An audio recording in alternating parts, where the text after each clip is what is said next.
The marble floor was ice cold against Olivia Grant's cheek when the janitor's whisper changed everything. Don't run.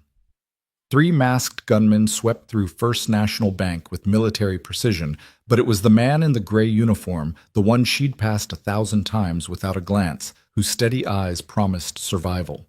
In that moment, as tactical boots thundered past and automatic weapons gleamed under fluorescent lights, CEO Olivia Grant discovered that Daniel Ross wasn't just mopping floors. He was reading the room like a soldier who'd seen far worse battlefields than this. Welcome to a story where nothing is as it seems, where corporate wars spill blood on marble floors, and where a janitor's past might be the only thing standing between a powerful woman and the enemies hunting her. Stay with me until the end, and don't forget to comment your city below. I'd love to know how far this story has traveled. The morning had started like any other Tuesday in downtown Manhattan. Olivia Grant stepped out of her Tesla at 7:47 a.m., her Louboutin heels clicking against the pavement as she approached the towering glass facade of First National Bank. The October air bit through her charcoal Armani suit, but she barely noticed. Her mind was already racing through the day's agenda, the 8:30 board meeting about the Helios chip prototype, the investor call at noon, the quarterly review that would determine whether Grant Tech maintained its edge in the defense technology sector. She pushed through the revolving doors, the familiar whoosh of climate-controlled air greeting her. The lobby stretched before her 40 feet of imported Italian marble crystal chandeliers that cost more than most people's homes, and the subtle scent of fresh lilies from the weekly $10,000 floral arrangement. This wasn't just any bank. First National catered exclusively to Fortune 500 executives and their companies. It was a temple to wealth, and Olivia was one of its high priestesses.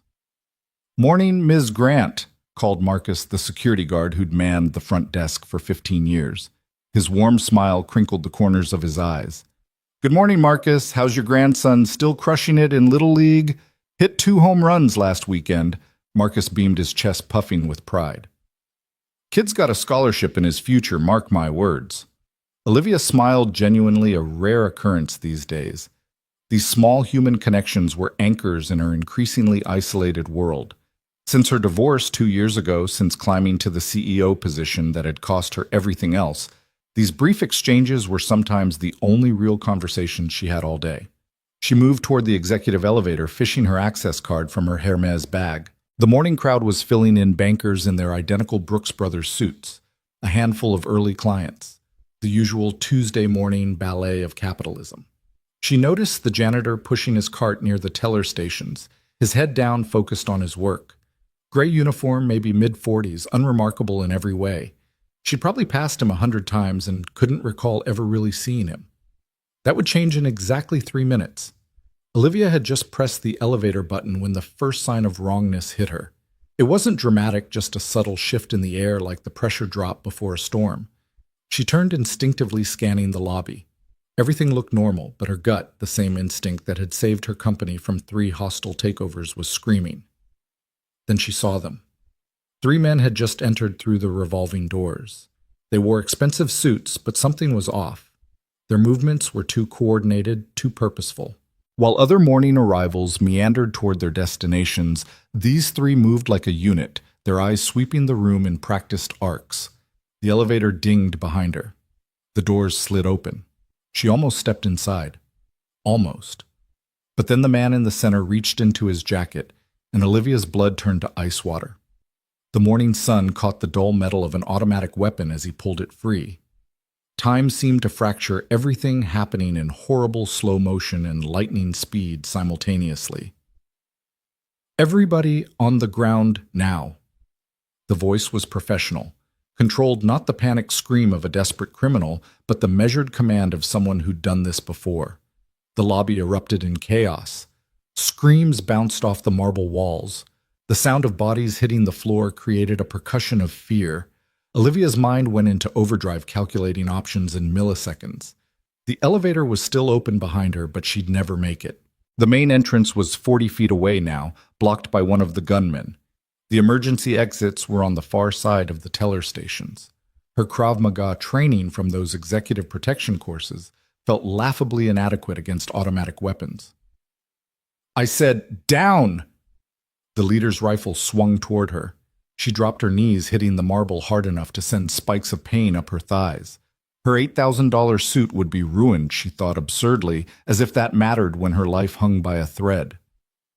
The gunmen moved with military efficiency. One secured the main entrance, flipping the locks and pulling down security shutters with practiced ease. Another headed for the security desk, where Marcus sat frozen, his hand hovering near the silent alarm button he'd never reach in time. "Don't be a hero, old man," the gunman said, almost gently. "Hands on the desk." That's it. The leader, the one who'd first drawn his weapon, stood in the center of the lobby like a conductor preparing his orchestra. Through the eye slits of his tactical mask, his gaze was cold, calculating. This wasn't a smash and grab. This was something else. "Ladies and gentlemen," he announced, his voice carrying that same unnerving professionalism, "this will be over quickly if everyone cooperates. We're not here for your wallets or your jewelry. Stay down, stay quiet, and you'll have a story to tell at dinner tonight. Try to be a hero." He let the rifle's barrel drift across the crowd of prone bodies. "And you won't make it to dinner." Olivia pressed herself flatter against the cold marble, her cheek against the floor. From this angle, she could see under the teller stations, could watch feet moving in their choreographed dance. That's when she noticed the janitor. He was down like everyone else, maybe 15 feet to her left, his gray uniform making him nearly invisible against the floor. But while everyone else radiated terror bodies, rigid breathing, and panicked gasps, he was utterly still, too still. His breathing was controlled, measured, and his eyes were tracking the gunman with the focused intensity of a predator watching prey. Their gazes met across the polished floor. Olivia expected to see fear reflected back at her, the same terror that was probably written across her own face. Instead, she saw something that made her breath catch recognition. Not of her, he was looking at the situation, reading it like a familiar text. That's when he whispered it, "Don't run." The words were barely audible, meant only for her. She wanted to ask what he meant, wanted to know how he could be so calm, but his eyes had already shifted back to tracking the gunman. "Colin," the leader called out, and Olivia's attention snapped to the teller stations. "You're up." A teller stood Colin Weatherby, she realized, one of the senior staff members. But instead of the terror she expected to see on his face, there was grim determination. He moved to his station with purpose, his fingers flying over the keyboard. The inside man. Jesus Christ, this had been planned from the inside. 2 minutes, Colin said, his voice steady. The system's running its authentication cycle. 2 minutes for what Olivia's mind raced. The bank dealt with massive wire transfers daily, but those required multiple authorizations. The safety deposit boxes were in the basement vault, time-locked until 9 a.m. What could they be after that Colin could access in 2 minutes? Then it hit her like a physical blow. The Helios chip. Her prototype was in the bank's ultra-secure private vault, the one reserved for items too sensitive for traditional safety deposit boxes. The vault that Colin, as a senior teller, had partial access to. The chip that could revolutionize military defense systems that 3 governments were bidding on, that her competitor Victor Crane at Prometheus Industries would kill to possess. No, not would kill. Was killing, right now. 60 seconds, Colin announced. The leader moved closer to the teller stations, his rifle casual but ready. The other 2 gunmen maintained their positions with military discipline. No wasted movement, no nervous energy. These weren't street criminals driven by desperation or addiction. These were professionals, and that terrified Olivia more than any junkie with a gun ever could. "You," the leader's voice cut through her thoughts. She looked up to find him standing directly over her, that cold gaze boring into her. "Olivia Grant." Her name on his lips felt like ice down her spine. "I have a message for you," he continued, loud enough for only her to hear. "Your board sends its regards." The board. Her mind reeled. The board of directors had been pressuring her about the Helios project, wanting her to accept Prometheus Industries' offer to partner. She'd refused, knowing it was just Victor Crane's attempt to steal her technology legally. But this wasn't legal maneuvering anymore. 30 seconds, Colin called. The janitor shifted slightly, and Olivia caught the movement in her peripheral vision. His hand had moved under his cart, and she glimpsed something that made her heart race faster, the grip of a handgun carefully concealed beneath cleaning supplies. Who the hell was this man? Don't... She breathed so quietly she wasn't sure he'd heard. If he drew that weapon, they were all dead. 3 automatic rifles against 1 hidden pistol wasn't a fight, it was a massacre. But Daniel Ross wasn't planning to draw. Not yet. His eyes remained fixed on the gunman, particularly on the one guarding the entrance. That one was getting antsy, his weight shifting from foot to foot. The other 2 were still professional, but this one was the weak link. Time, Colin announced. I'm in. The leader moved to the computer, studying the screen. Transfer initiated, 90 seconds for completion. Transfer. They weren't physically stealing the chip. Olivia's mind raced through the implications. The Helios data was encrypted with quantum keys that would take decades to break, unless they had her personal authorization codes, the ones only she and the board knew, the ones that were supposed to be unbreachable. Your board sends its regards. The betrayal hit her like a physical blow. Someone on her own board had sold her out to Victor Crane. Someone she trusted had handed over the keys to everything she'd built. 75 seconds.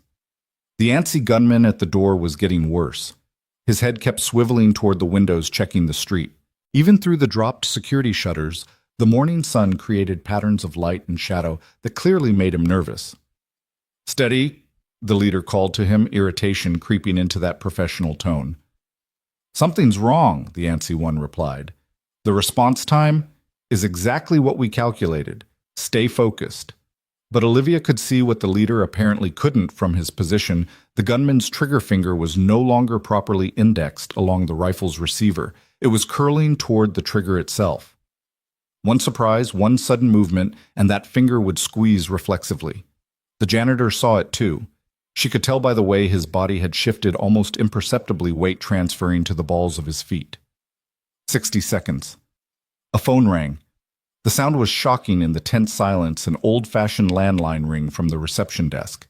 Everyone flinched. The antsy gunman's rifle swung toward the sound, his finger dropping to the trigger. Leave it, the leader commanded. But the damage was done. The gunman was spiraling, his professional composure cracking. They know, he said. The cops know. We need to finish the job. The leader cut him off. 45 seconds. The phone kept ringing. Each blast of sound ratcheted the tension higher. Olivia could feel it building like pressure in a cylinder, could see it in the white knuckles of prone bank customers, in the trembling of the woman next to her who was quietly sobbing into the marble floor. The janitor's hand moved another inch toward his concealed weapon. 30 seconds. Almost there, Colin said, sweat now beading on his forehead despite the climate control. The encryption's fighting me, but... A siren wailed in the distance. The antsy gunman lost it. We're blown. We need to go now. 20 seconds, the leader said, but Olivia heard the first crack in his composure. The siren grew louder. Then another joined it, and another. Abort! The antsy gunman shouted, already backing toward the entrance. I'm not going back to prison for this. You move, you die, the leader said, and now his rifle was aimed at his own man. 15 seconds. The tension was unbearable. Olivia felt like her heart might explode from her chest. The woman next to her had stopped crying, holding her breath. Even Marcus at the security desk had gone rigid. 10 seconds. The sirens were definitely getting closer, multiple vehicles converging on their location. Got it, Colin shouted. Transfer complete. Wipe the terminal. The leader ordered, already moving. 30 seconds to exit. They were really going to do it. They were going to walk out with her life's work with technology that could shift global power balances, and there was nothing she could... The antsy gunman cracked. Maybe it was the sirens. Maybe it was the pressure. Maybe it was just bad luck. But as he spun toward the door, his rifle swept across the prone hostages, and his finger squeezed. The burst of gunfire was deafening in the marble lobby. Bullets stitched across the floor, sending chips of Italian marble flying like shrapnel. The woman next to Olivia screamed. Someone else cried out in pain, and Daniel Ross moved. It happened so fast that Olivia's brain couldn't properly process it. One moment, the janitor was prone on the floor. The next, he was flowing to his feet with a grace that belonged in a martial arts movie, not a bank robbery. His hand came out from under the cart, holding not a gun, but a tactical knife that materialized like magic. The antsy gunman was still turning, still firing when Daniel reached him. The knife moved in a silver arc, finding the gap between the man's tactical vest and helmet. The gunman dropped like his strings had been cut, his rifle clattering across the marble. The other two gunmen were already reacting, their weapons swinging toward the new threat. But Daniel was already moving. He rolled behind a marble pillar as bullets sparked off the stone, came out the other side with the fallen gunman's rifle in his hands. The exchange of gunfire was brutal and brief. Daniel moved like smoke, never where the gunman expected him to be. His shots were precise, controlled, targeting weapons and extremities rather than center mass. He wasn't trying to kill them, he was disabling them. The leader got off 3 bursts before Daniel's shot caught his rifle, sending it spinning from his hands. The second gunman tried to flank, but Daniel had already anticipated it was already there, the rifle stock crashing into the man's temple with a sound like a baseball bat hitting a watermelon. In less than 10 seconds, it was over. 3 gunmen down. The lobby filled with the acrid smell of cordite and the moans of the wounded. And Daniel Ross, standing in the center of it all, rifle held with the easy competence of someone who'd held far too many weapons in his life. The sirens were right outside now. Red and blue lights painted patterns through the security shutters. Daniel looked at the leader, who was clutching his injured hand, then at Colin, who stood frozen at his terminal. "The transfer," Daniel said, his voice carrying an authority that hadn't been there in his whispered warning. "Reverse it. Now." "I can't," Colin stammered. "It's already—" Daniel fired a shot that took out the computer monitor an inch from Colin's head. "Try harder." Colin's fingers flew over the keyboard, terror making him efficient. But after 30 seconds, he shook his head. "It's gone. Routed through 17 proxies and into a quantum-encrypted server. I couldn't reverse it if I had a week." The leader laughed a wet sound through what was probably a broken nose. "You think you've won something, Janitor? You have no idea what you've stepped into. This was just the opening move."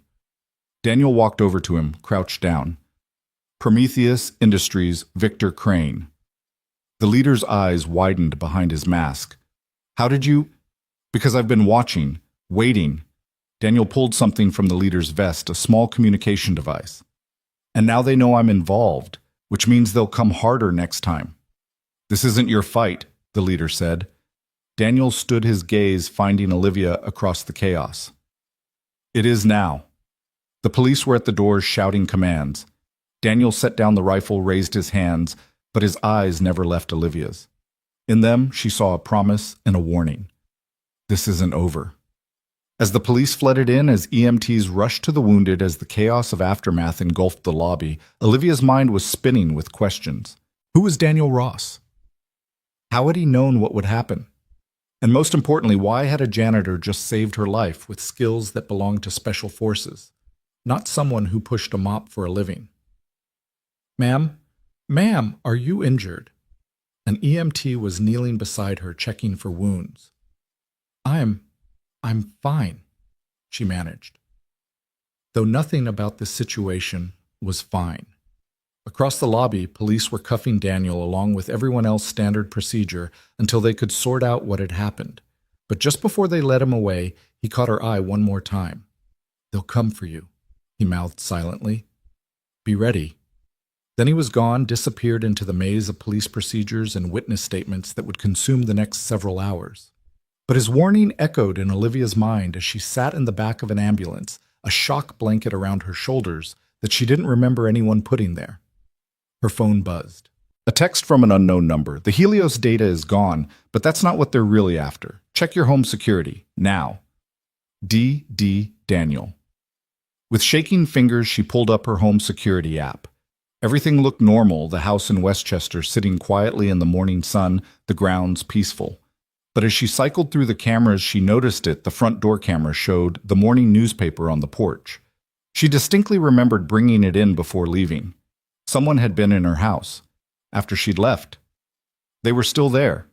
Her blood turned to ice as she watched a shadow move past an interior window. Then another. At least 2 people inside her home waiting for her to return.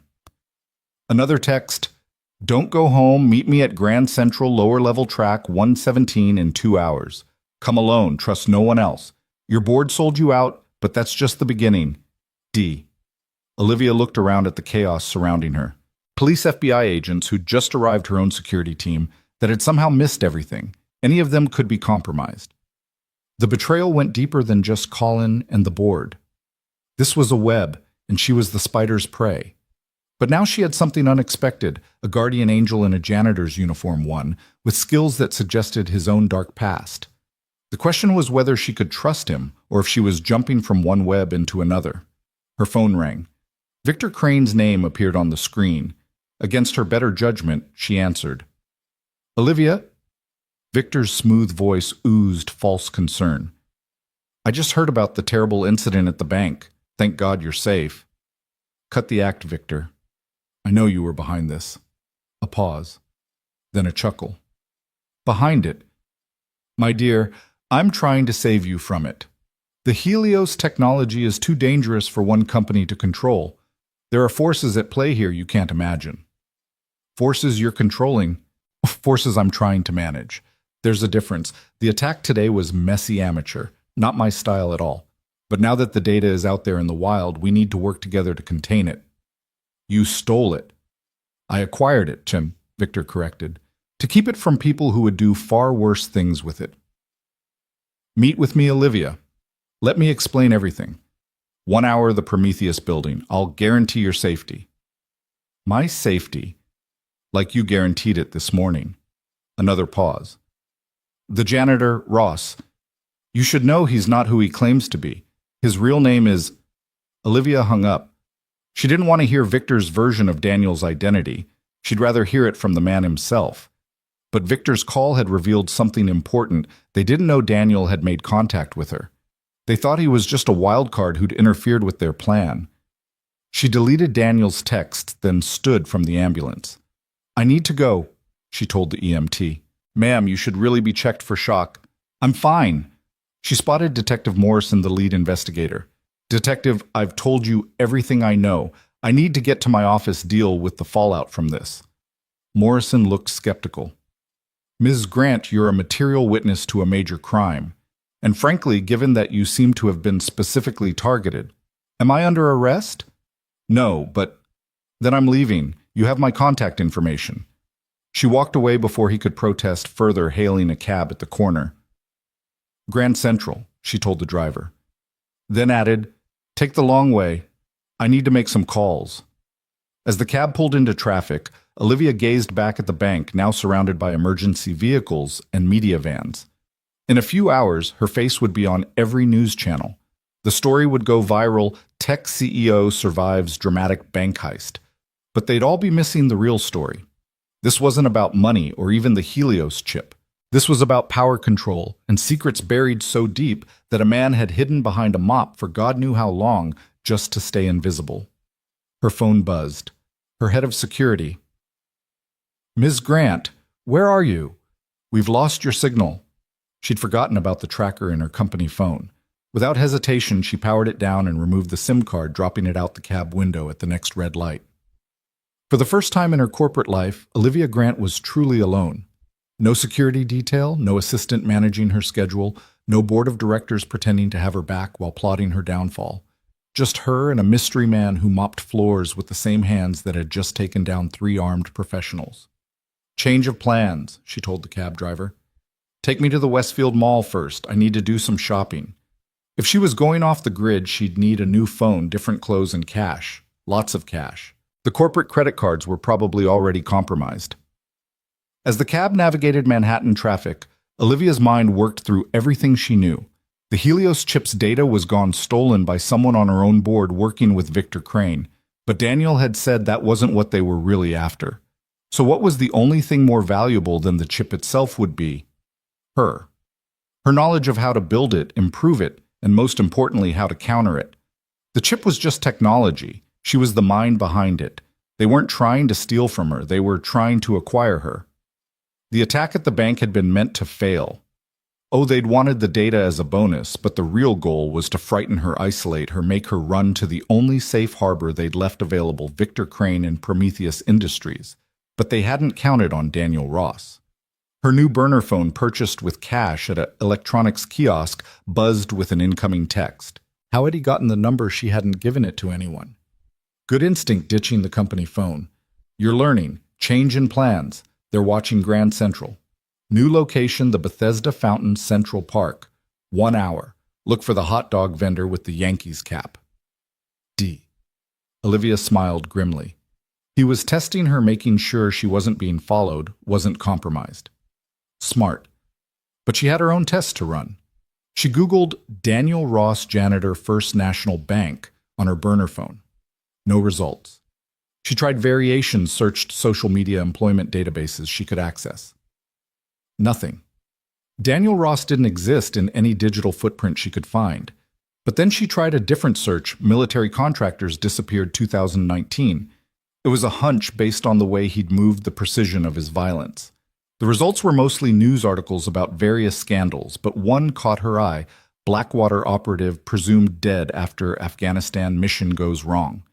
But the article was thin on details, classified information blocking most of the story. But there was a photo of the operative's unit, faces blurred for security, all except one that had been partially revealed due to a technical error. The jawline, the build, it could be Daniel. The operative's code name was mentioned once, Shepherd, as in someone who protects the flock. The cab pulled up to Central Park. Olivia paid in cash, pulled the baseball cap she'd bought low over her eyes, and entered the park. The normalcy of it all was surreal: joggers passing by, tourists taking photos, children playing.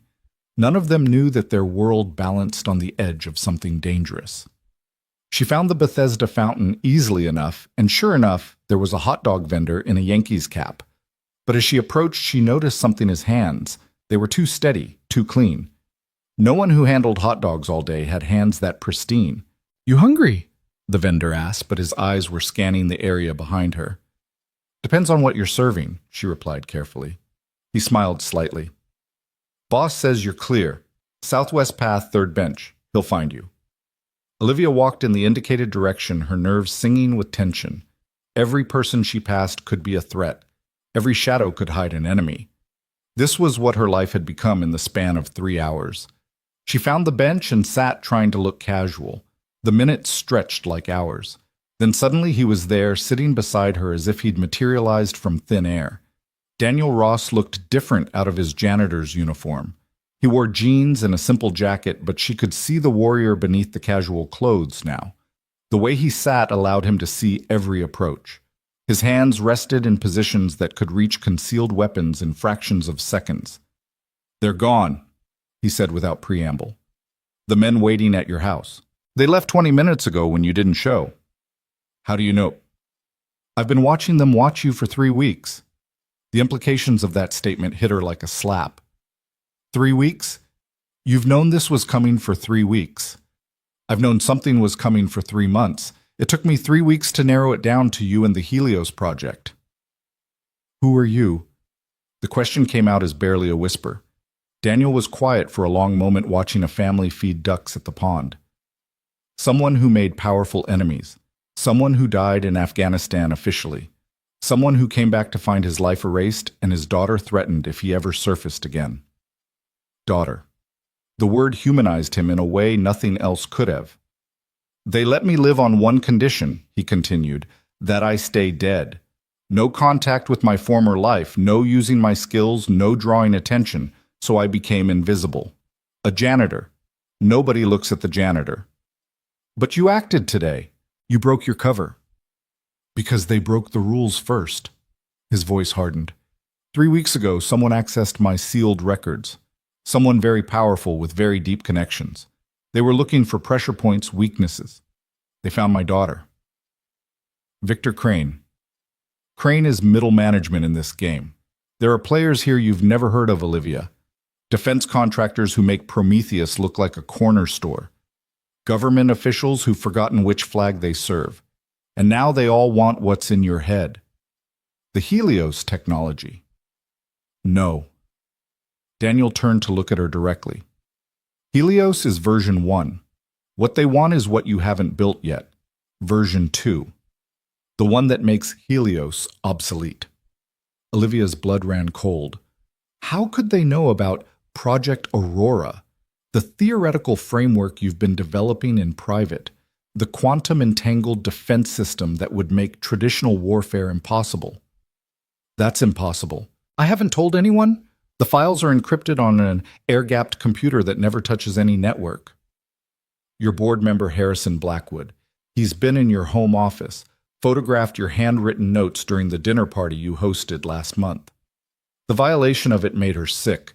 Harrison had been her mentor, had helped her build Grant Tech from nothing. I need proof. Daniel pulled out a phone, showed her photos. Harrison in her office using a micro camera. Harrison meeting with men she didn't recognize in a parking garage.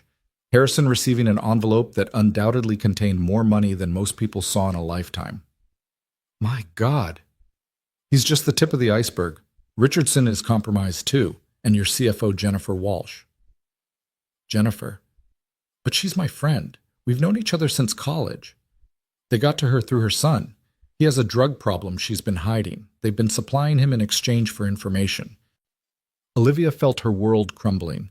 Everyone she trusted, everyone she'd built her empire with had betrayed her. So what do I do if the entire board is compromised? Not the entire board. You have 2 allies left, but they don't know about each other or the full scope of what's happening. Margaret Chen and Douglas Porter. Chen's clean because she's too new, only joined 6 months ago. Porter's clean because he's too stubborn and too rich to be bought or blackmailed.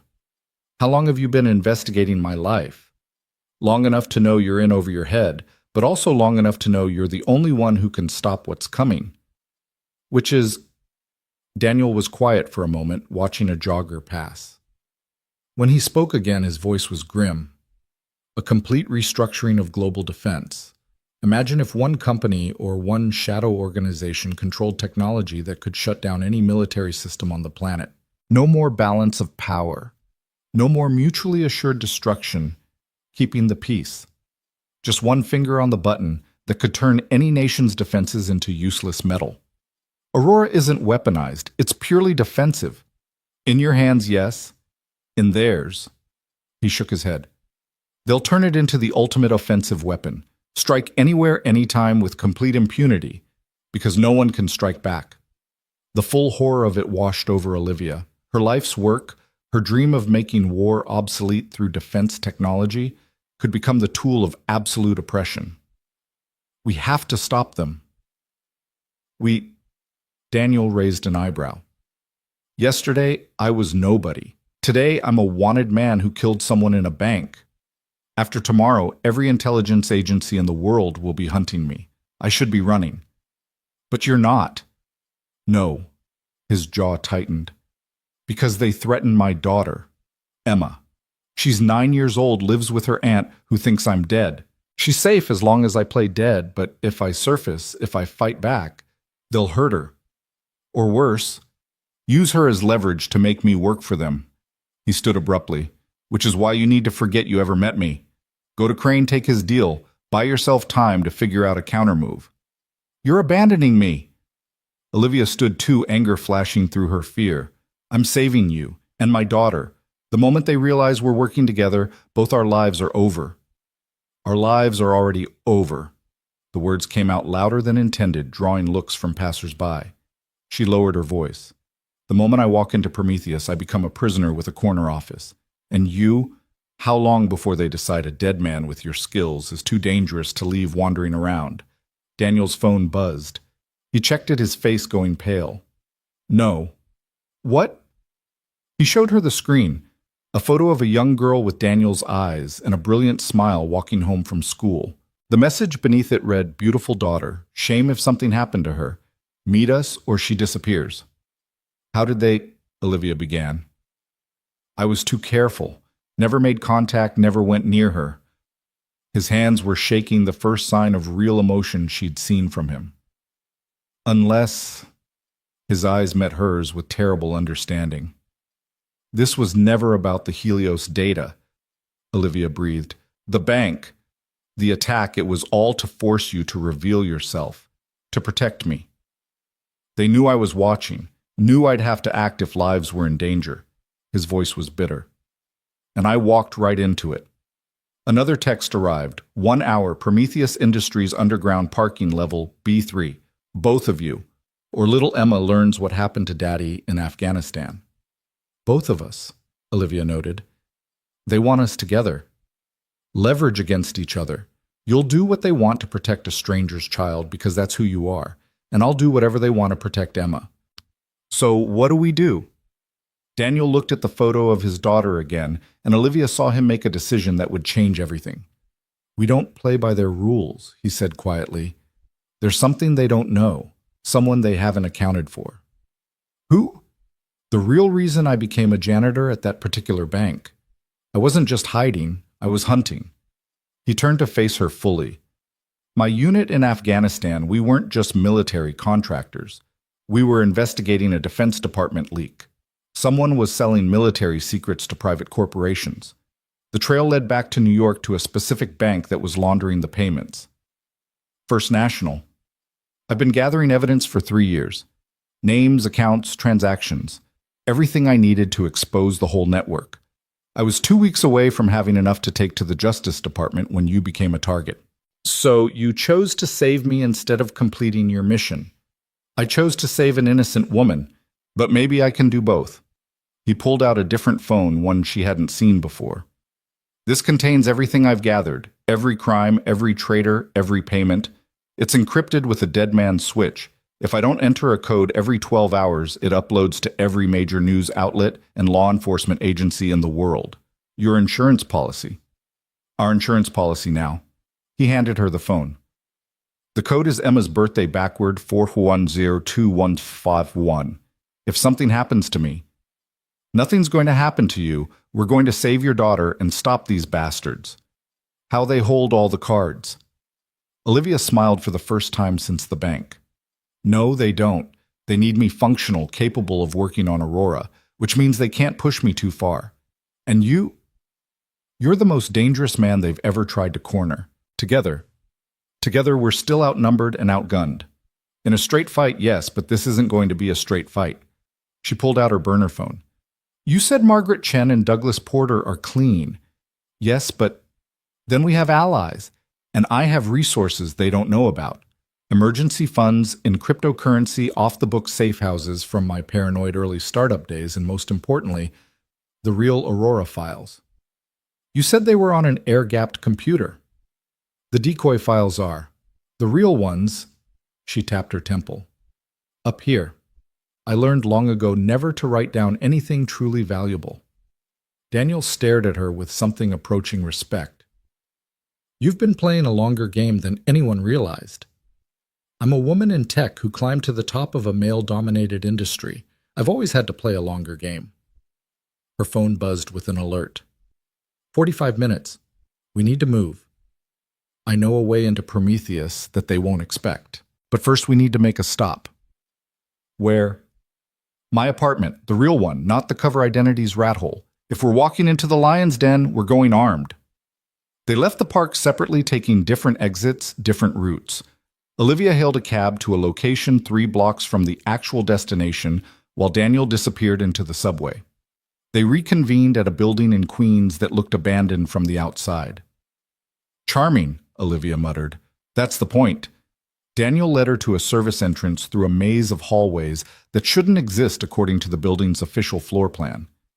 Finally, they reached a door that looked like a maintenance closet, but opened into something else entirely. The apartment beyond was a study in contrasts, sparse, military efficient, but with touches of humanity, a child's drawing framed on one wall, a photo of a younger Daniel in uniform, with his unit a small collection of well-worn books. But it was the wall of weapons that drew Olivia's attention. Rifles, handguns, knives, and things she couldn't even identify, all meticulously maintained and organized. Jesus, were you planning to start a war? Planning to survive one. Daniel moved to the wall, selecting weapons with practiced efficiency. Can you shoot? I took lessons after my first death threat 2 years ago. Lessons. He shook his head. Here. He handed her a compact Glock 19. Point and squeeze. Don't overthink it. That's your advice, don't overthink it. In a firefight. Yes, thinking gets you killed. Reacting keeps you alive. He strapped on a shoulder holster slid in a Sig Sauer. A knife went into his boot, another inside his jacket. But with any luck, we won't need these. Then why bring them? Because luck is for amateurs. He moved to a safe hidden behind the framed drawing, pulled out a thick envelope. And because I'd rather be tried by 12 than carried by 6. What's that mean? Better to face a jury for killing someone than have 6 pallbearers at your funeral. He opened the envelope, revealing multiple passports, credit cards, cash, and various currencies. If this goes sideways, if we have to run, these will buy us time. I'm not running. Not anymore. Even if it means Emma, we're saving Emma. All of us. No one gets left behind. She checked her phone. 20 minutes. How do we get into Prometheus without walking through the front door? Daniel smiled grimly. Through the one entrance Victor Crane doesn't know about, the one I installed 3 months ago when I did a reconnaissance run disguised as an HVAC repair tech. You've been planning this for 3 months. I've been planning for every contingency for 3 months. Prometheus was always a possibility. He moved to a laptop, pulled up building schematics. There's a maintenance tunnel that connects to the old subway access. It's been sealed for 40 years, but I unsealed it. Leads directly to sub-basement level B2. From there we can access B3 without going through their security. Won't they have cameras? They will, which is why we're going to give them something to look at. He pulled up another screen showing what looked like security footage. I've had their system compromised for weeks. At exactly 3:47, every camera in B2 and B3 will show a loop of empty corridors for 15 minutes. Enough time to get in, get Emma, and get out. What about the men holding her? That's where it gets complicated. His expression darkened. If they have her, it won't be a simple grab. They'll have leverage, probably multiple guns on her at all times. One wrong move. We'll get her back, Olivia said firmly. But Daniel, you know this is a trap, right? They want both of us there. Whatever happens, they're not planning to let us leave.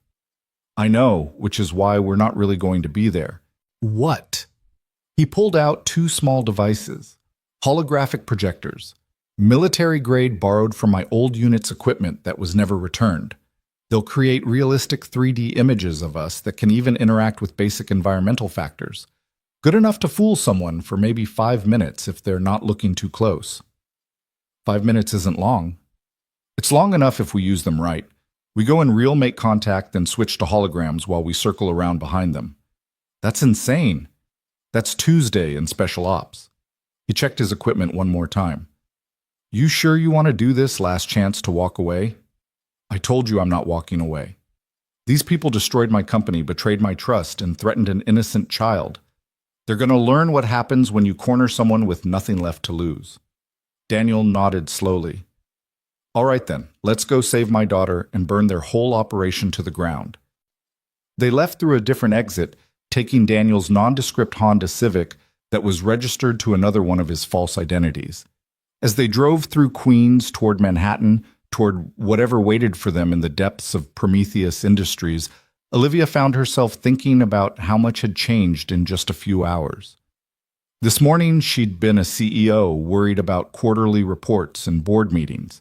Now she was armed allied with a ghost and about to infiltrate one of the most secure buildings in New York.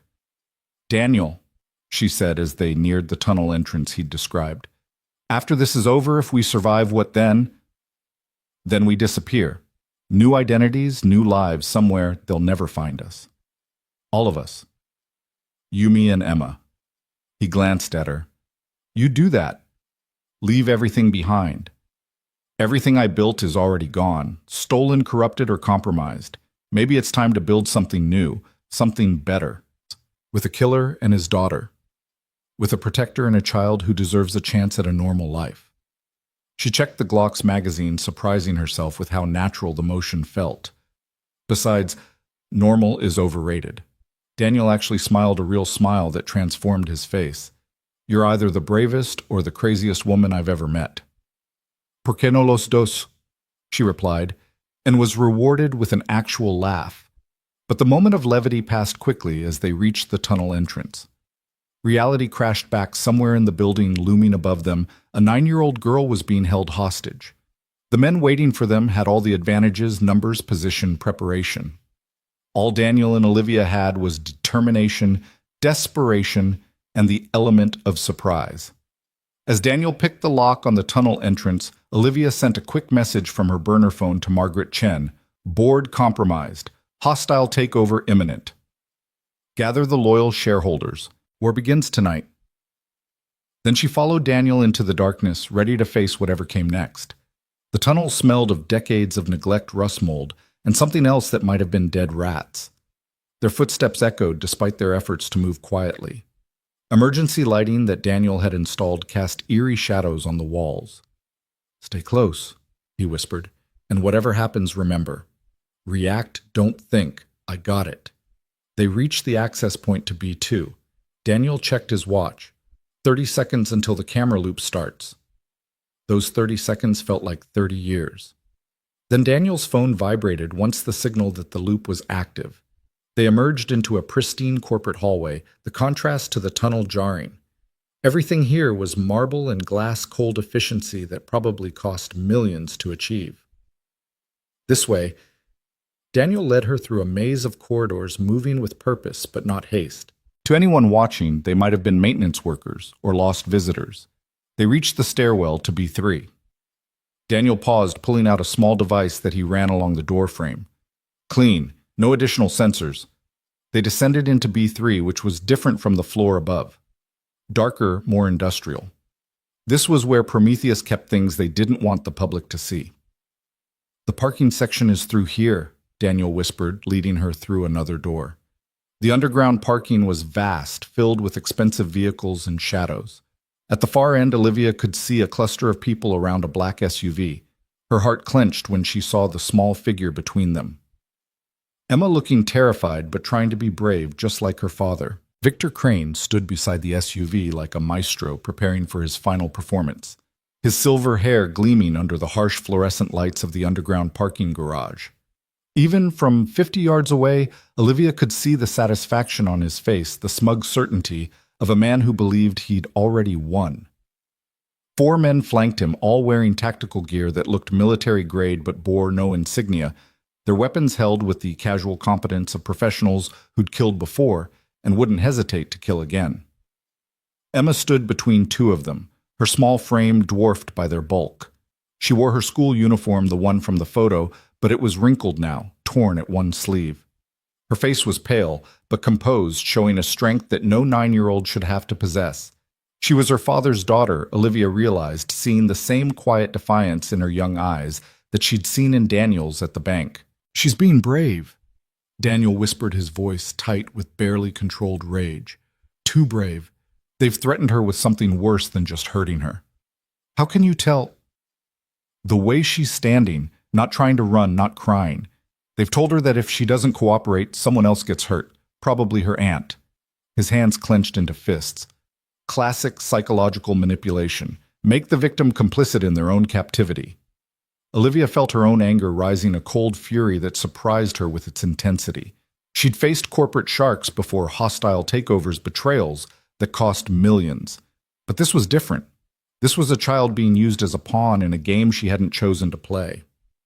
"Positions?" Daniel murmured, his tactical mind already working. 2 shooters high, probably more we can't see. The cars are arranged to create a kill box. If we walk in there straight, we're dead before we take 3 steps. "So we use the holograms?" "Not yet. First, we need to change the game board." He pulled out his phone, fingers flying over the screen. "I'm triggering a fire alarm on B1. In about 30 seconds, this place is going to get very busy." "Won't they just ignore it?" "Corporate security won't. They're legally required to investigate. That'll pull at least some of their backup away." He handed her a small earpiece. "Put this in. Once we separate, this is how we stay connected." The earpiece was nearly invisible once in place. Olivia heard Daniel's voice crystal clear in her ear as he continued, "When the alarm goes off, you're going to walk straight toward them. Hands visible, no sudden movements. You're the prize they want functional. They won't shoot you. And you, I'll be exactly where they don't expect me." He pulled something from his jacket, a small device that looked like a car key fob. "This controls the holograms. Once you're close enough, hit the red button. It'll project both our images from the emitters I'm about to place." "How will I know when—" "You'll know." His eyes met hers, dark and serious. Olivia, whatever happens, if I tell you to run, you run. Don't look back. Don't try to help. Just run. I'm not leaving you or Emma. You will if I tell you to, because if this goes wrong, someone needs to survive to expose them. That's you. The evidence, the dead man's switch, everything depends on you getting out. Before she could argue, the fire alarm erupted above them, a piercing wail that echoed through the parking structure. As Daniel had predicted, several of the tactical dressed men immediately spoke into radios, two of them jogging toward the stairwell. Now, Daniel breathed. Walk. Slowly. Hands where they can see them. Olivia stepped out from their cover, her heart hammering so hard she was sure everyone could hear it. The remaining men immediately trained their weapons on her laser sights, creating a constellation of red dots on her chest. Ms. Grant, Victor called out, his voice carrying easily across the space. Right on time, though I expected you to use the front door like a civilized person.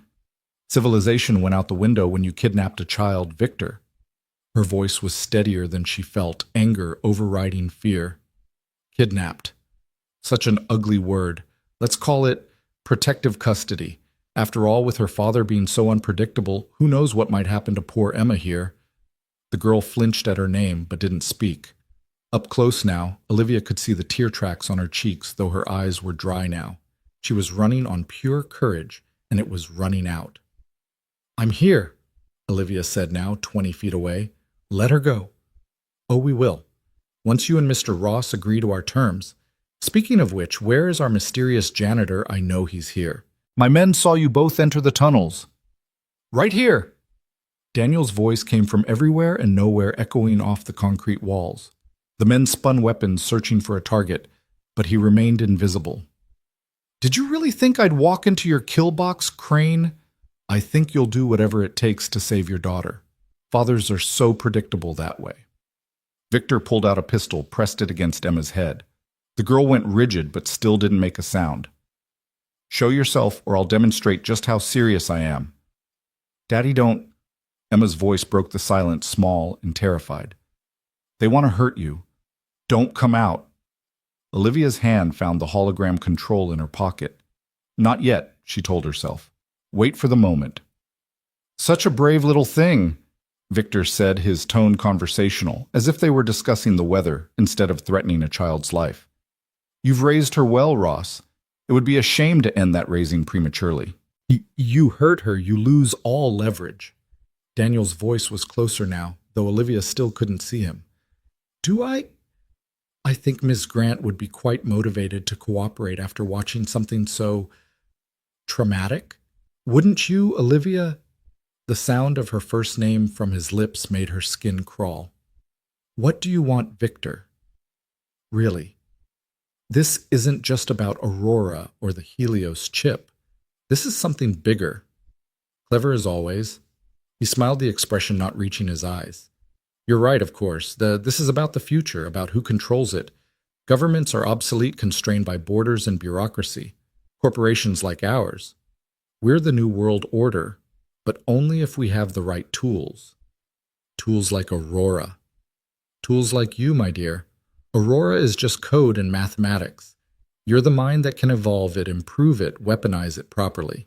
With Ross here providing the tactical applications, the two of you could create something that would make nuclear weapons look like firecrackers.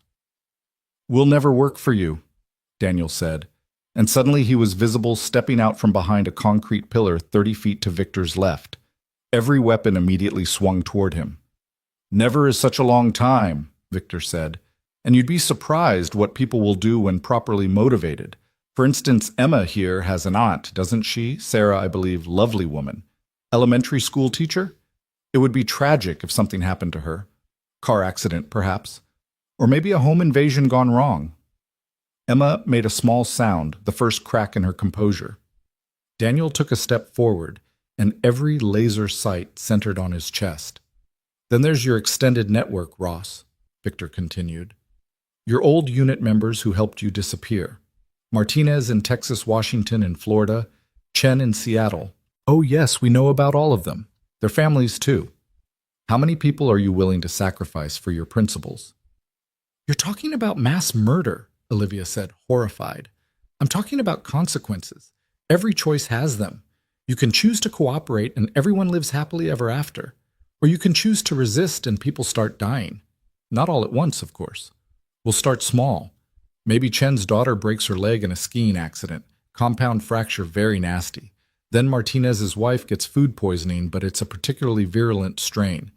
Each incident worse than the last until you both understand that resistance truly is futile. You're insane, Olivia breathed. I'm practical. The world is changing, Ms. Grant. Climate collapse, resource wars, population displacement, chaos is coming. Someone needs to maintain order, and that someone needs absolute power to do it. Your technology provides that power. Daniel had moved closer during Victor's monologue, now only 15 feet from his daughter. Olivia could see him calculating angles, distance, probabilities. But there were too many guns, too many variables.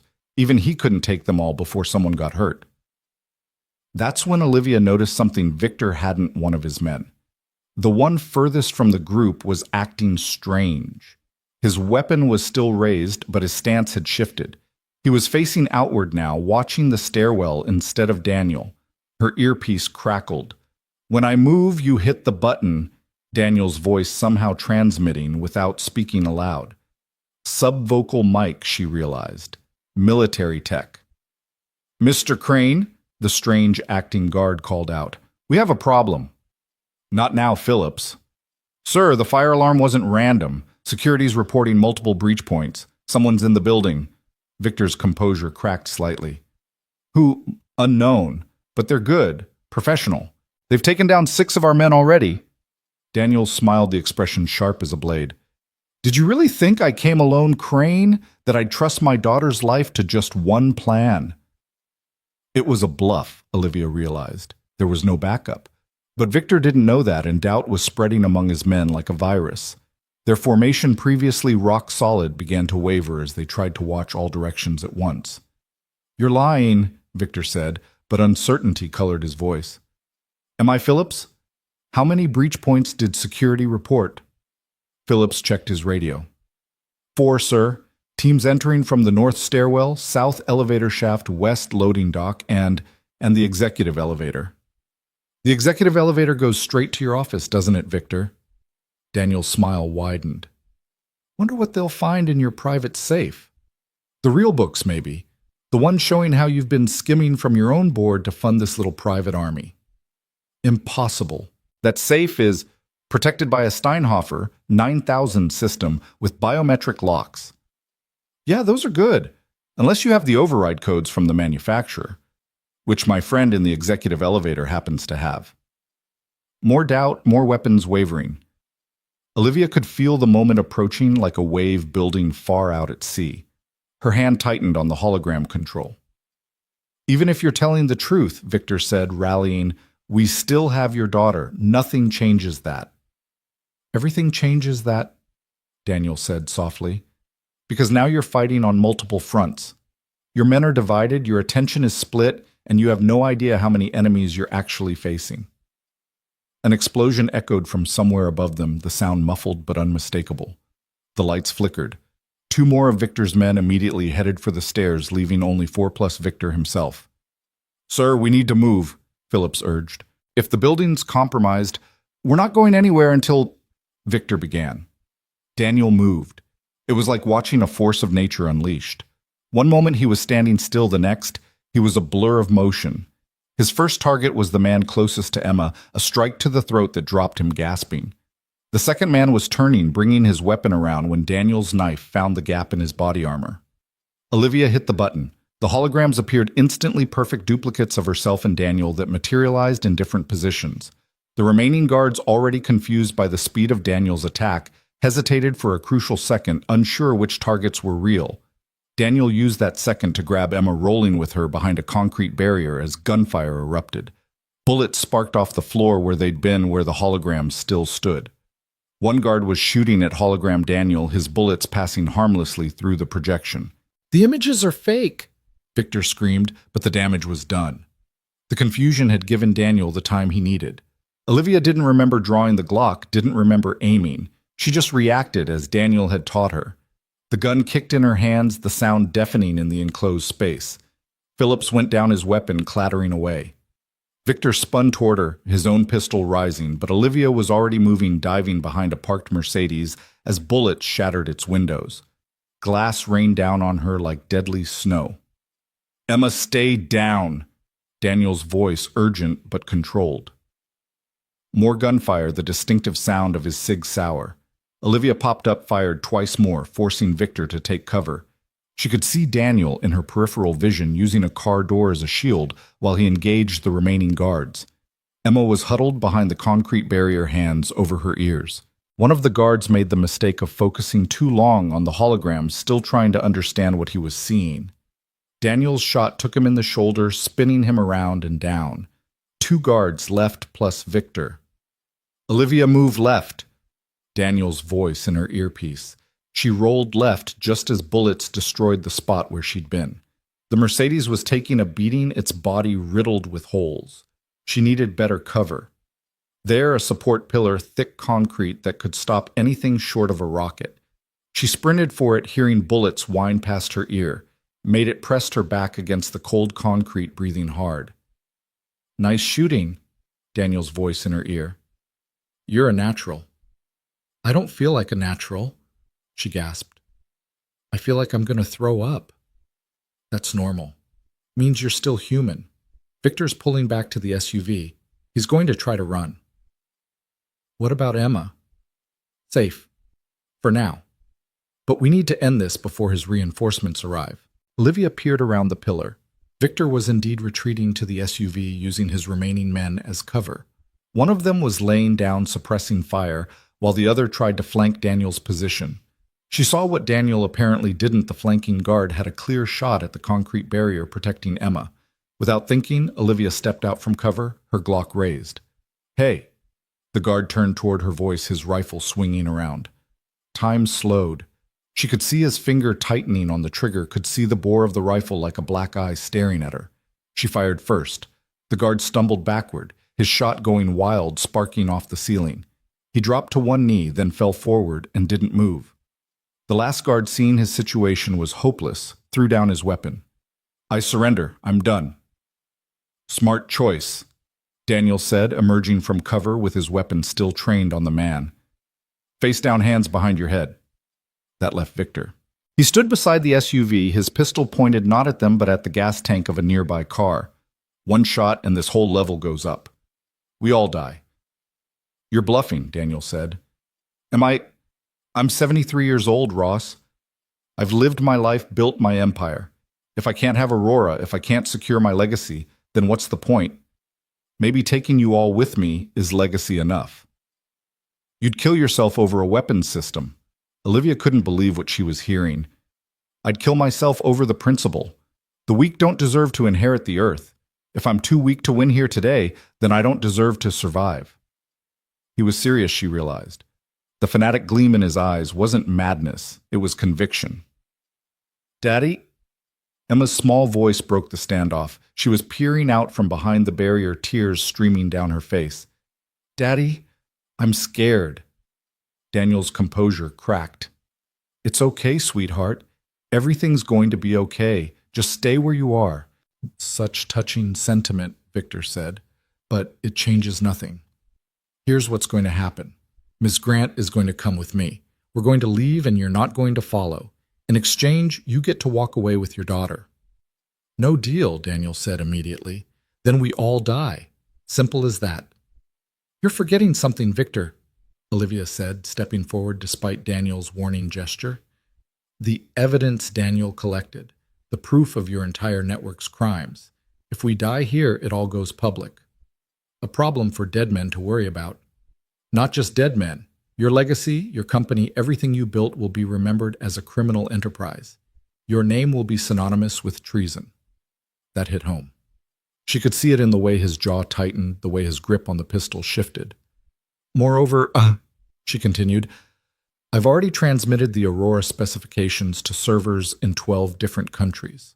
If I don't enter a code every 6 hours, they automatically publish to every university and government database in the world. Your competitors won't need to steal it. They'll be able to download it for free." It was a lie, but a believable one. Victor's eyes narrowed, calculating. "You wouldn't. That technology in the wrong hands, better in everyone's hands than just yours. She took another step forward. But we can make a deal. You walk away, disappear, and the evidence stays buried. Try to come after any of us again, and everything goes public. Olivia, no, Daniel warned. She ignored him. What's it going to be, Victor, mutual assured destruction or mutual survival? For a long moment, the parking garage was silent except for the distant wail of sirens. More fire alarms were going off now, Victor's entire building apparently in chaos. Finally, Victor lowered his pistol. You've won this round, but this isn't over. The people I work for, they don't give up. They'll come for you. Then we'll be ready, Daniel said. Victor laughed, bitter and cold. No one's ever ready for them. They're not like me, constrained by ego or legacy. They're true believers, and true believers are the most dangerous people in the world. He turned toward the SUV, then paused. A word of advice, Ms. Grant. The technology you've created, it's Pandora's box.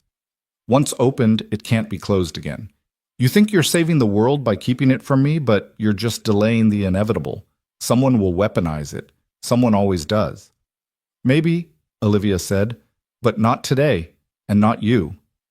Victor climbed into the SUV and drove away, leaving them standing among the unconscious and wounded, the smell of cordite heavy in the air.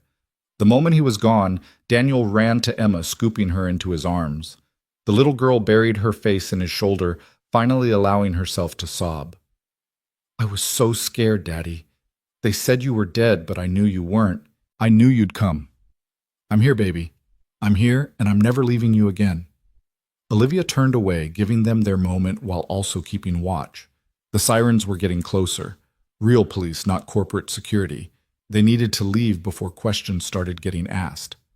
Daniel, she said softly, we need to go.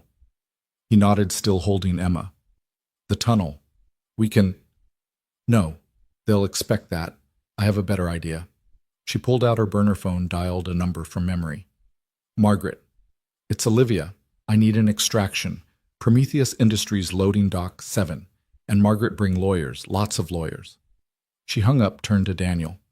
Board member, one of the good ones, remember? She's also former military intelligence. She'll know how to handle this. You trust her. I have to trust someone. And right now she's the only board member not trying to kill me. Daniel stood Emma still in his arms. The girl looked at Olivia with those two wise eyes. Are you the reason Daddy had to hide? No, sweetheart, Daniel said quickly. Actually, yes, Olivia said, meeting the child's gaze. But I'm also the reason he doesn't have to hide anymore. Emma studied her for a moment, then nodded solemnly. Okay. Are you coming with us? If that's okay with you. Daddy needs someone to watch his back. He thinks he's Superman, but he's not. Hey, Daniel protested, but he was smiling. She's right, Olivia said. Even Superman had the Justice League. They made their way to the loading dock, Daniel carrying Emma, while Olivia covered their rear. The building was in full evacuation mode now, alarms blaring, people streaming out. Perfect cover for their escape. Margaret Chen was waiting with a convoy of black SUVs and enough lawyers to choke a courthouse. She took one look at them, bloodied, battered, carrying a child, and didn't ask a single question. Get in, she said simply. We'll sort out the rest later. As they drove away from Prometheus Industries, Olivia looked back at the building smoke now visible from several windows. Whatever Daniel's phantom allies had done, or whatever automated systems he'd triggered to sell his bluff, had been thorough. It's not over, Daniel said quietly, following her gaze. No, she agreed. But we won this round. What happens now? Emma asked from between them. Olivia and Daniel exchanged glances over her head. What did happen now? They'd survived, saved. Emma kept the technology from falling into the wrong hands, but Victor was right about one thing: the people behind him wouldn't give up. Now, Olivia said, making a decision, we disappear for a while.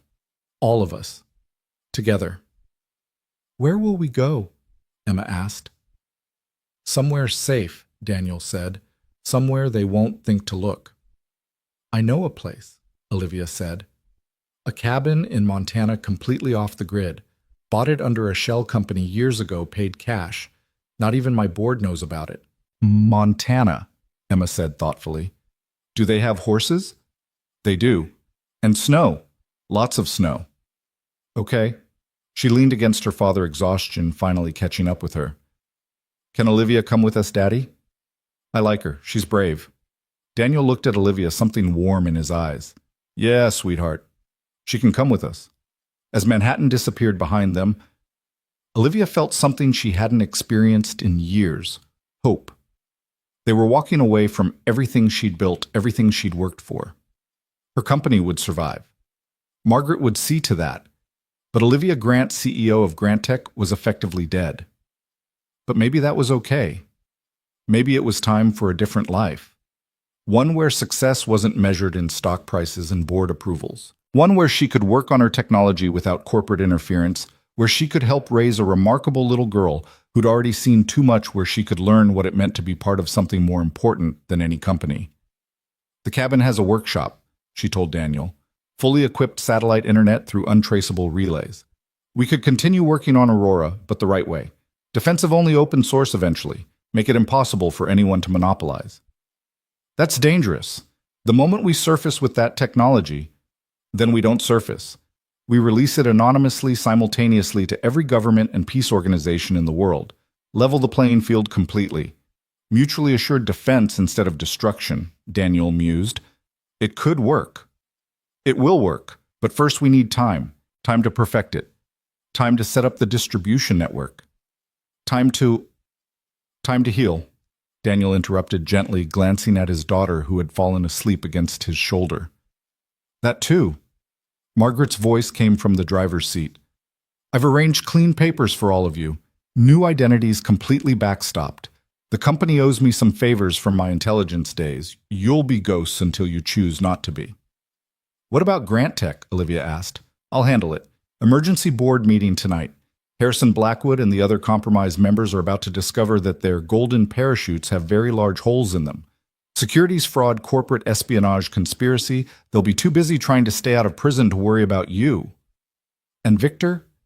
Victor Crane is about to have his own problems.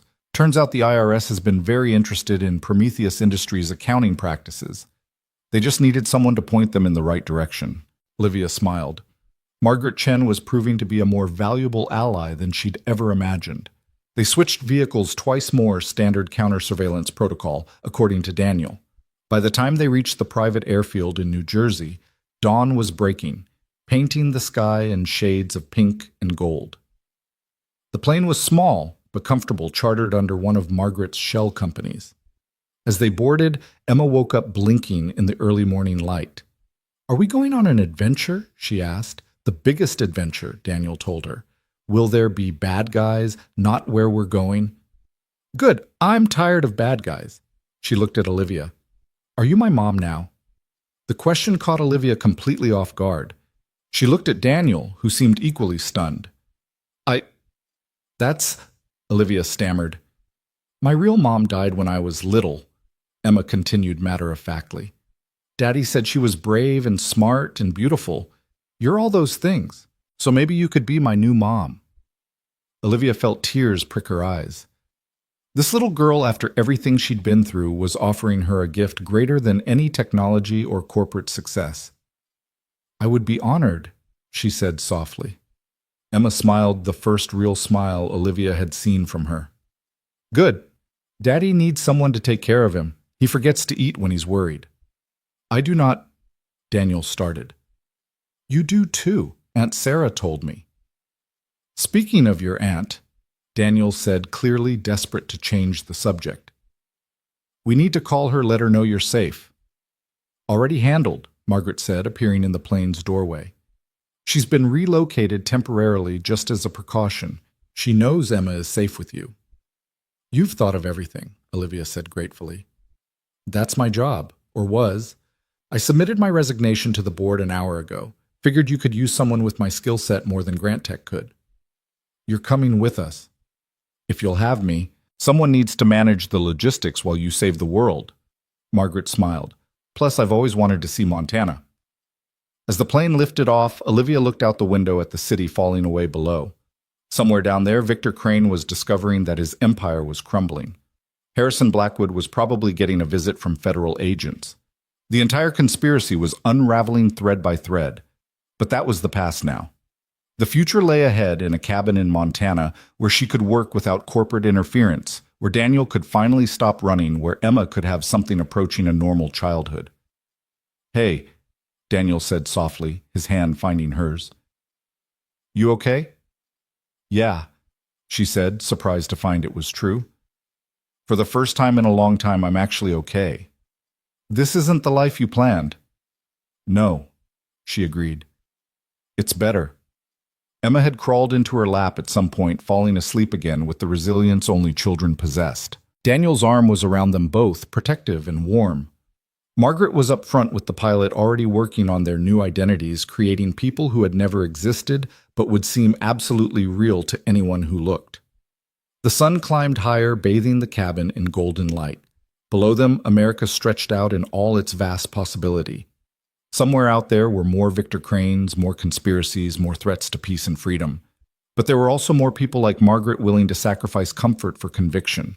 More people like Daniel who would stand up to evil no matter the cost.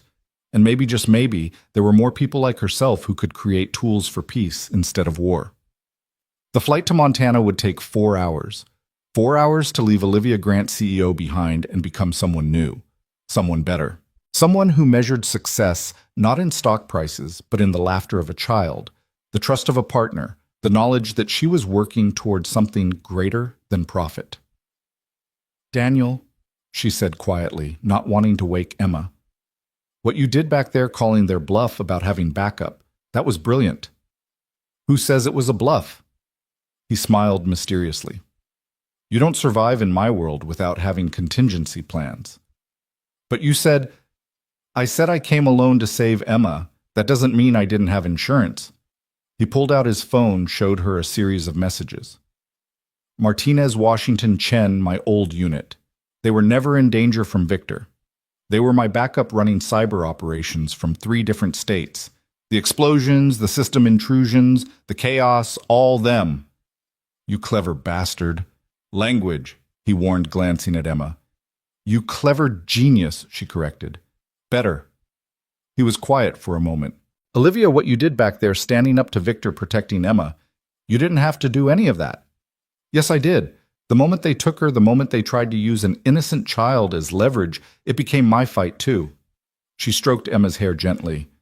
"Besides, someone once told me that in a firefight, thinking gets you killed. Reacting keeps you alive." "Smart man." "The smartest."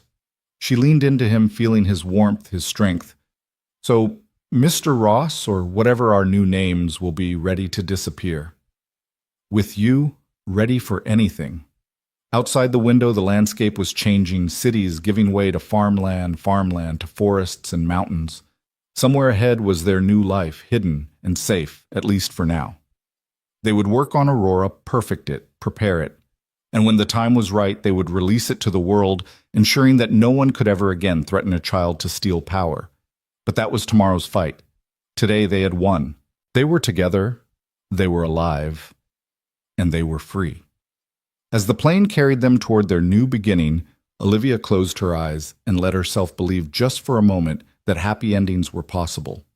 Even for a CEO, a ghost, and a little girl who'd already seen too much of the world's darkness. The war wasn't over. It might never be truly over. But this battle, this crucial fight for their survival and freedom, was won. And in the grand scheme of things, in the endless struggle between those who would control and those who would be free, sometimes one victory was enough to change everything. Emma stirred in her sleep, murmuring something about horses and snow. Daniel tightened his arm around them both. Margaret's fingers flew over her laptop keyboard, building their new lives keystroke by keystroke. And Olivia Grant, who had spent her entire adult life fighting alone, finally understood what it meant to be part of a team. Not a corporate team built on profit and ambition, but a real team built on trust, sacrifice, and the mutual determination to protect what mattered most. The plane flew on through the morning sky, carrying them away from everything they'd known and toward everything they might become. Behind them, New York continued its relentless pace, unaware that one of its most powerful executives had just vanished, that a conspiracy reaching to the highest levels of corporate power had been exposed, that a new kind of warfare had been prevented by the unlikely alliance of a CEO and a janitor. But New York would survive as it always did. Grant Tech would survive under Margaret's emergency leadership and the eventual guidance of the clean board members. Even Prometheus Industries would probably survive in some form, though significantly weakened and under federal investigation. The only things that wouldn't survive were the old versions of themselves. Olivia Grant, the isolated CEO. Daniel Ross, the hidden warrior. Emma Ross, the girl without a father. Those people were gone now, replaced by something new, something stronger. A family forged in fire and bulletproof glass, heading toward a future they would write themselves. The Montana cabin emerged from the morning mist like something out of a fairy tale. Its log walls weathered to a warm golden brown, and smoke curling from a stone chimney that must have been built a century ago. Emma pressed her nose against the car window, her breath fogging the glass as she took in the vast expanse of wilderness that surrounded what would become their new home. They'd driven for 3 hours from the private airstrip, Margaret taking a deliberately convoluted route that included 2 vehicle changes and enough doublebacks to lose even the most determined surveillance. "It's perfect," Emma breathed, her voice filled with the wonder that only children could muster after everything she'd been through. "Daddy, look, there's a barn. Do you think there are horses?" "We'll have to check you," Daniel said, but his eyes were scanning the property with professional assessment, cataloging sight lines, defensive positions, potential vulnerabilities. Old habits died hard, and some habits kept you alive. Olivia understood his caution. The past week since their escape from Prometheus Industries had been a whirlwind of careful movements and constant vigilance. They'd stayed in 3 different safe houses, never more than 2 nights in any location, while Margaret worked her magic with their new identities. Now they were the Ross family. David and Rachel Ross, their daughter Emily and Rachel's sister Margaret Chen, who'd kept her first name to avoid confusion. Their backstories were impeccable, their paper trails stretching back years, complete with employment histories, tax returns, and even social media profiles populated with carefully curated photographs that Margaret's CIA contacts had doctored to perfection. "The perimeter sensors are already active," Margaret said from the driver's seat, consulting her tablet. "Motion detectors, infrared cameras, the works. Anyone comes within a half-mile of this place will know about it." "But not too sensitive," Olivia added. "We don't want false alarms every time a deer walks by." "Already calibrated. The system can differentiate between wildlife and humans based on heat signatures and movement patterns." Margaret pulled up to the cabin's wraparound porch. "The previous owners were apparently as paranoid as we are. They were preppers convinced society was about to collapse. Their paranoia is our gain." The cabin was larger than it appeared from the outside, with 2 stories plus a finished basement that Olivia had already mentally designated as her laboratory. The main floor opened into a great room dominated by a massive stone fireplace, the walls adorned with windows that provided panoramic views of the surrounding mountains, while maintaining tactical advantage. Anyone approaching would be visible long before they reached the house. Emma ran from room to room, her earlier trauma seemingly forgotten in the excitement of exploration. She claimed the bedroom with the window seat overlooking the meadow, declaring it perfect for reading and watching for wildlife. Her resilience amazed Olivia, though she'd noticed the child still startled at sudden noises and stayed close to Daniel whenever strangers were near.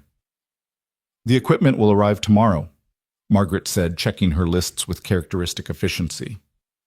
"Everything you specified for the lab, plus supplies, for at least 6 months. After that, we'll establish a regular delivery schedule through intermediaries. Nothing that can be traced back to us." "What about communications?"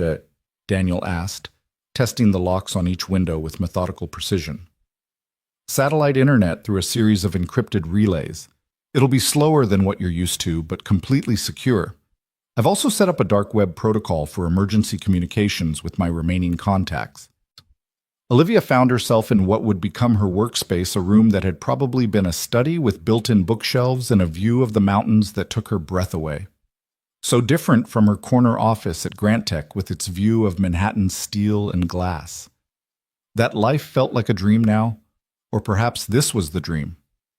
It was hard to tell sometimes. You okay? Daniel appeared in the doorway, moving with that silent grace that still unnerved her sometimes. Just thinking about how much has changed. 2 weeks ago, I was worried about quarterly earnings and board meetings. Now I'm in hiding with a former special ops soldier and his daughter planning to secretly save the world. Having second thoughts. She turned to face him fully. In the soft mountain light, she could see the man beneath the warrior, the father who'd given up everything to protect his child, the protector who'd risked his carefully constructed cover to save a stranger. No second thoughts, just adjustment. It gets easier, he said, moving closer. The new identity, I mean. After a while, you forget who you used to be. Is that what happened to you? You forgot who you were before. His expression darkened slightly. I tried to forget. Some things are better left buried, but then they took Emma, and suddenly everything I'd tried to bury came roaring back. Your training saved us. My training got us into this mess. If I'd stayed truly hidden, if I hadn't been watching you, then Victor would have the Helios data and Aurora, and I'd either be dead or working for him under duress. She reached out, touched his arm. You saved me, Daniel, in more ways than one. The moment stretched between them, charged with possibility. But then Emma's voice echoed from somewhere in the house, exclaiming over some new discovery, and the spell broke. We should do a full security sweep, Daniel said, stepping back. Check all the defensive positions, make sure the sight lines are clear. Of course, Olivia agreed, recognizing his need to retreat into the familiar comfort of tactical planning. They'd been dancing around this attraction since the plane ride, neither quite ready to acknowledge what was building between them. There was too much at stake, too much still uncertain. The rest of the day was spent settling in, establishing routines that would become their new normal. Margaret set up her command center in a corner of the great room, her multiple laptops and monitors creating a high-tech nest from which she could monitor news feeds, financial markets, and intelligence chatter. Daniel walked the perimeter with Emma, teaching her about the local wildlife and secretly assessing every possible approach route. Olivia began organizing her laboratory space, making lists of additional equipment she'd need to continue her work on Aurora. That evening, they sat around the fireplace, eating a simple dinner that Margaret had prepared. She'd revealed yet another hidden talent as an excellent cook. Emma was curled against her father's side, fighting sleep, but determined to stay up with the adults. Tell me about Aurora, Emma said to Olivia. Daddy says you're making something that will stop wars. Olivia considered how to explain quantum-entangled defense systems to a 9-year-old. Imagine if every weapon in the world had an off switch, and I could build a remote control that could flip all those switches at once, so nobody could hurt anybody. That's the idea. But what if bad people get the remote out of the mouths of babes? That's why we have to be very careful about how we build it and who gets to use it. Maybe everybody should have one, Emma said thoughtfully. Then if someone tries to be mean, everyone else can turn their weapons off. Olivia and Daniel exchanged glances over her head. The child had just articulated the exact distribution strategy they'd been discussing mutual defense through universal access. You're brilliant, you know that, Olivia told her. Emma smiled sleepily. Daddy says I get it from my mom. My first mom, I mean. She was a scientist, too. Daniel's expression tightened almost imperceptibly. He'd never mentioned Emma's mother beyond confirming she was deceased. She must have been very special, Olivia said carefully. She was, Daniel said quietly. But that's a story for another day. Time for bed, little one. Emma protested, but eventually allowed herself to be carried upstairs. Olivia watched them go, father and daughter, noting how Emma's arms wrapped trustingly around Daniel's neck, how his entire posture softened when he held her. Whatever darkness lurked in his past, his love for his daughter was pure and uncomplicated. Margaret closed her laptop and stretched. I'm turning in too. First watch is yours, David, if you're keeping to military protocol. Old habits, Daniel confirmed, returning from tucking Emma in. I'll take midnight to 4. You take 4 to 8. Works for me. Margaret gathered her equipment. Though honestly, if anyone finds us this quickly, we've got bigger problems than sleep schedules. When she was gone, Daniel and Olivia were left alone in the great room, the fire casting dancing shadows on the walls. The silence wasn't uncomfortable exactly, but it was weighted with things unsaid. You want to know about Emma's mother, Daniel said, eventually not making it a question.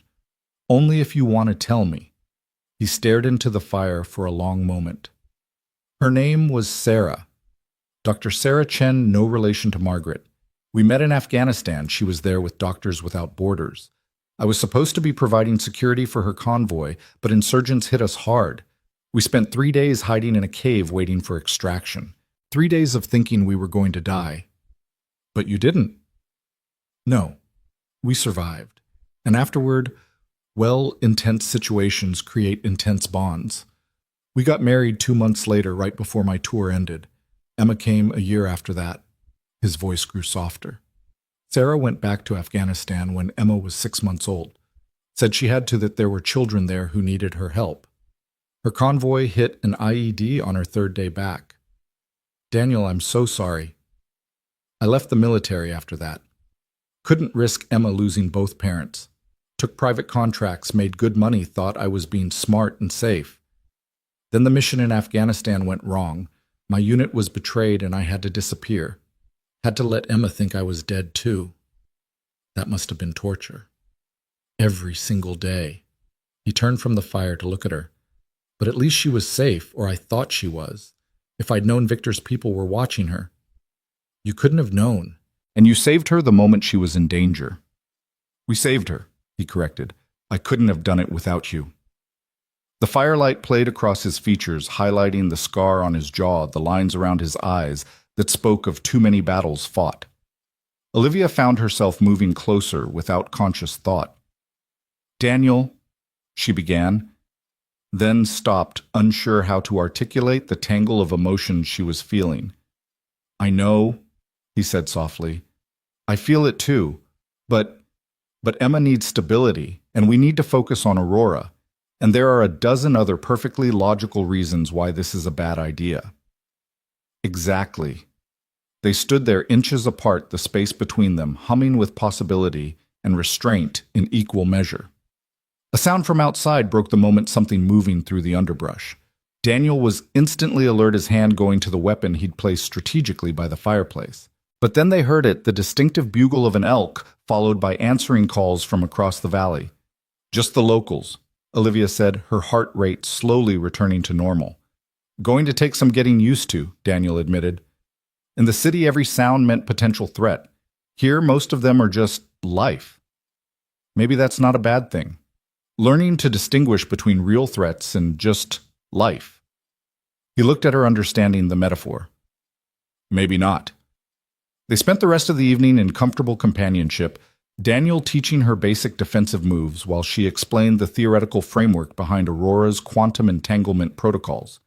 It was an odd form of courtship, if that's what this was.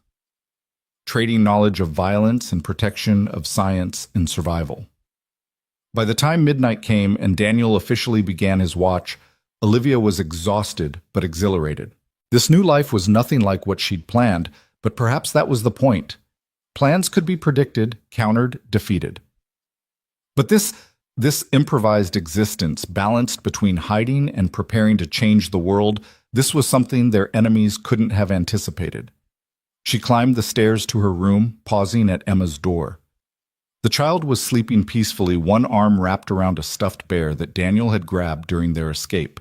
In sleep, she looked even younger than her 9 years, innocent and vulnerable. This was what they were fighting for, Olivia realized.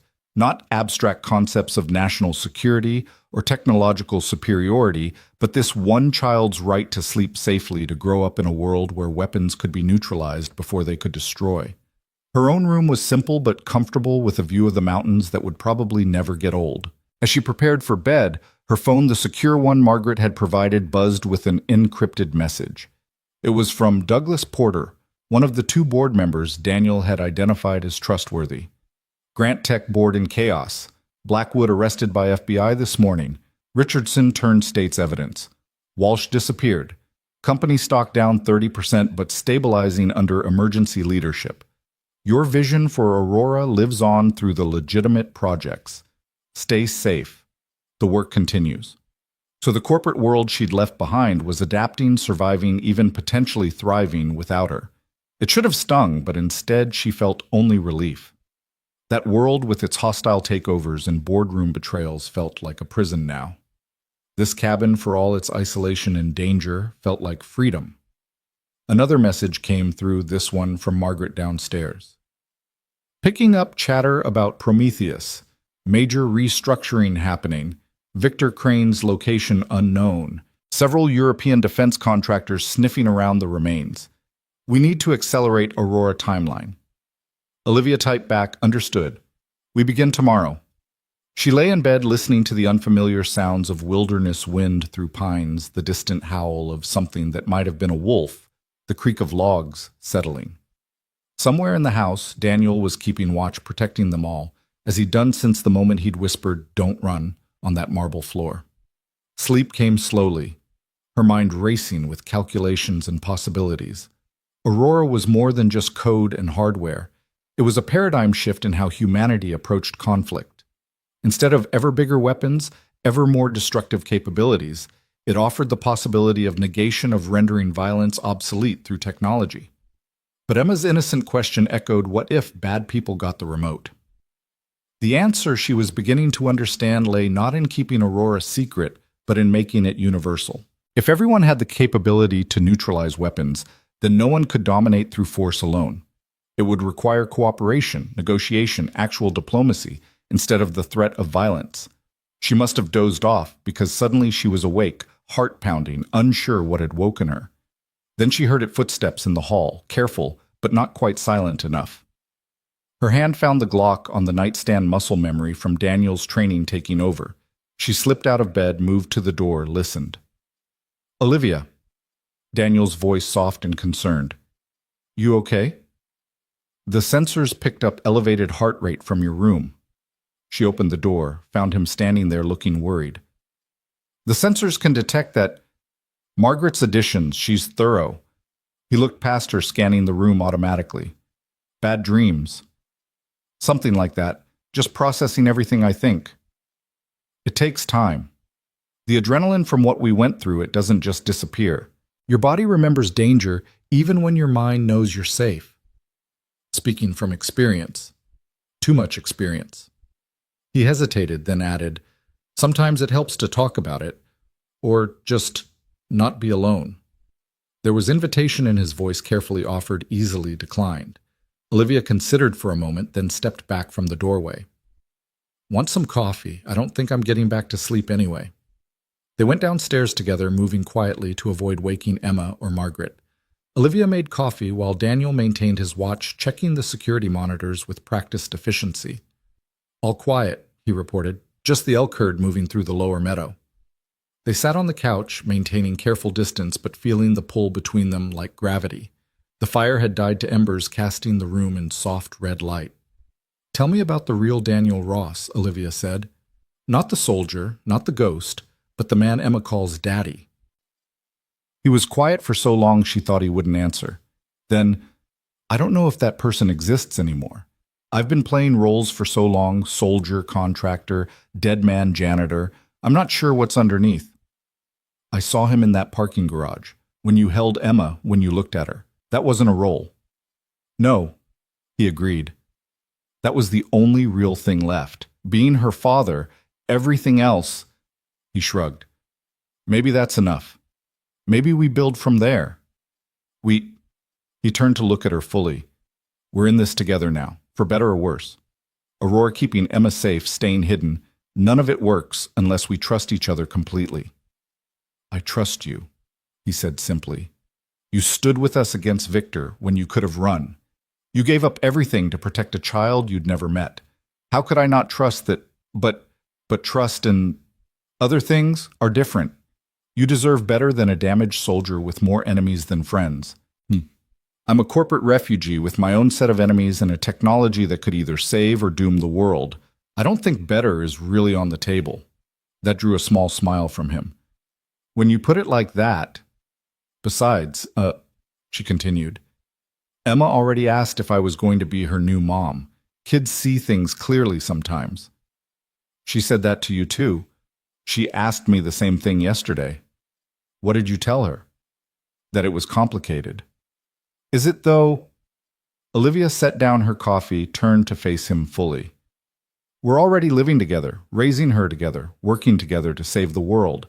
How much more complicated could it get?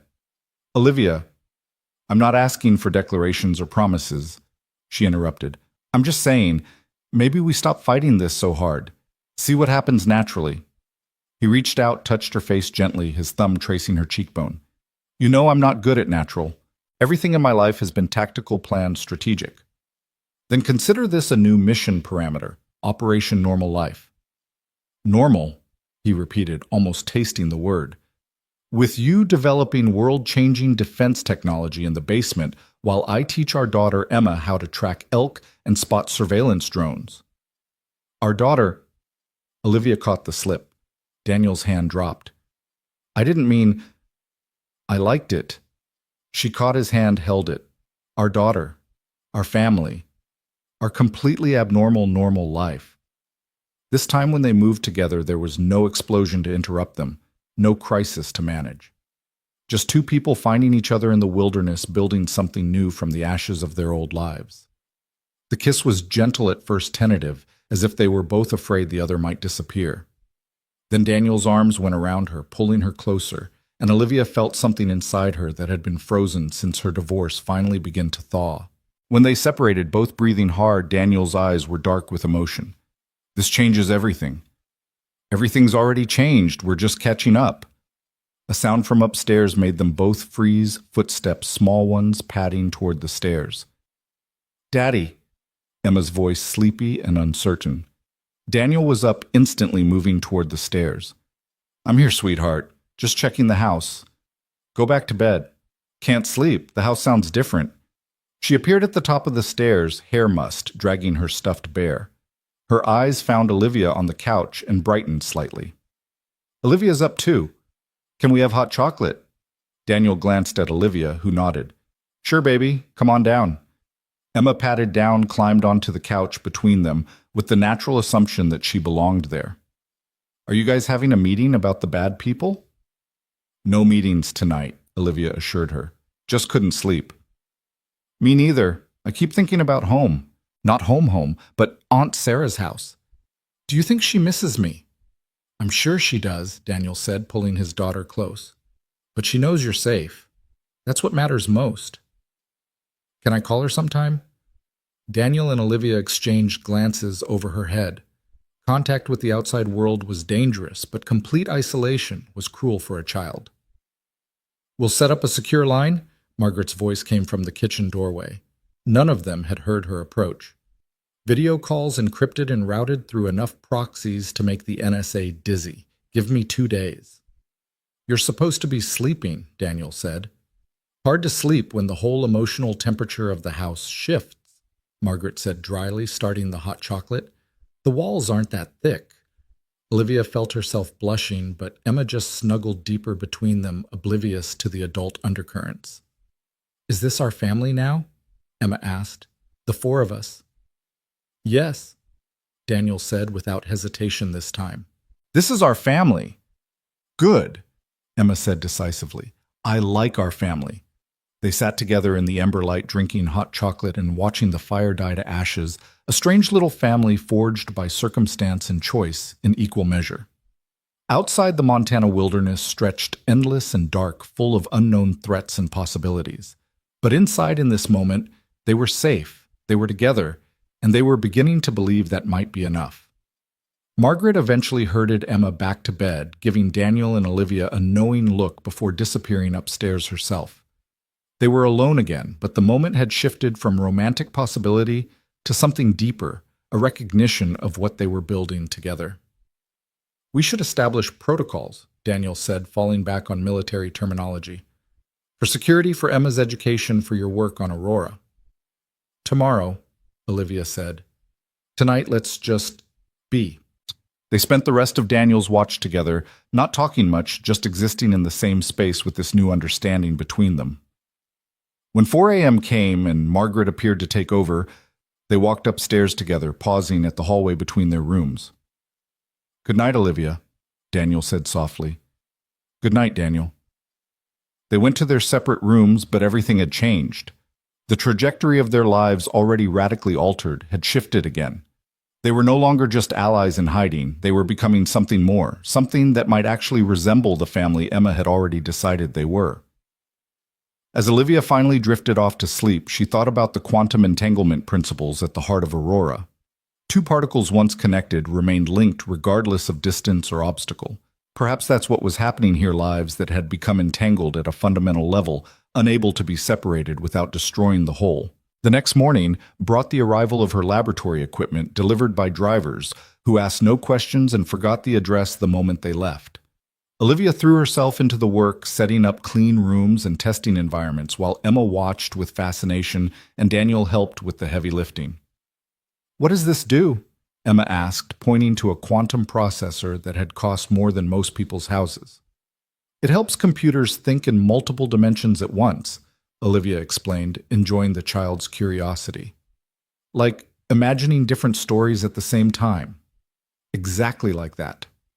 As the lab took shape, Olivia felt the familiar excitement of creation beginning to build.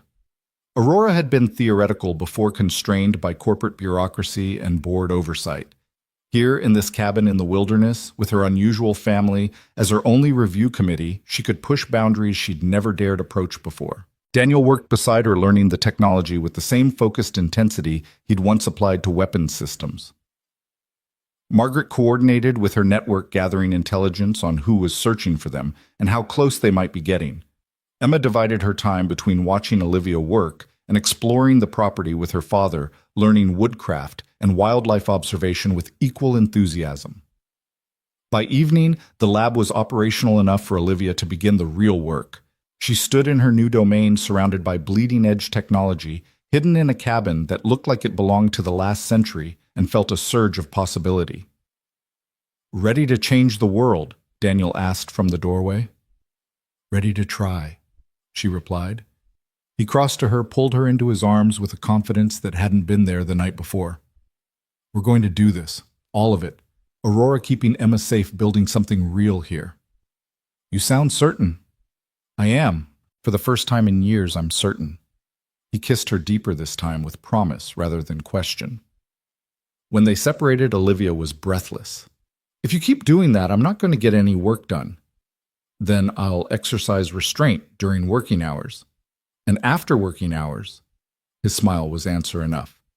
They were interrupted by Emma calling from upstairs, something about a deer in the yard, and the moment dissolved into the domestic chaos that was already becoming their new normal. But as Olivia watched Daniel scoop up his daughter to carry her to the window, as she saw Margaret smile at them with genuine warmth, she knew they were building something stronger than any corporate empire or military unit. They were building a home, and from that foundation they would build a new world, one where weapons could be silenced, where children could sleep safely, where families forged in crisis could find peace and purpose.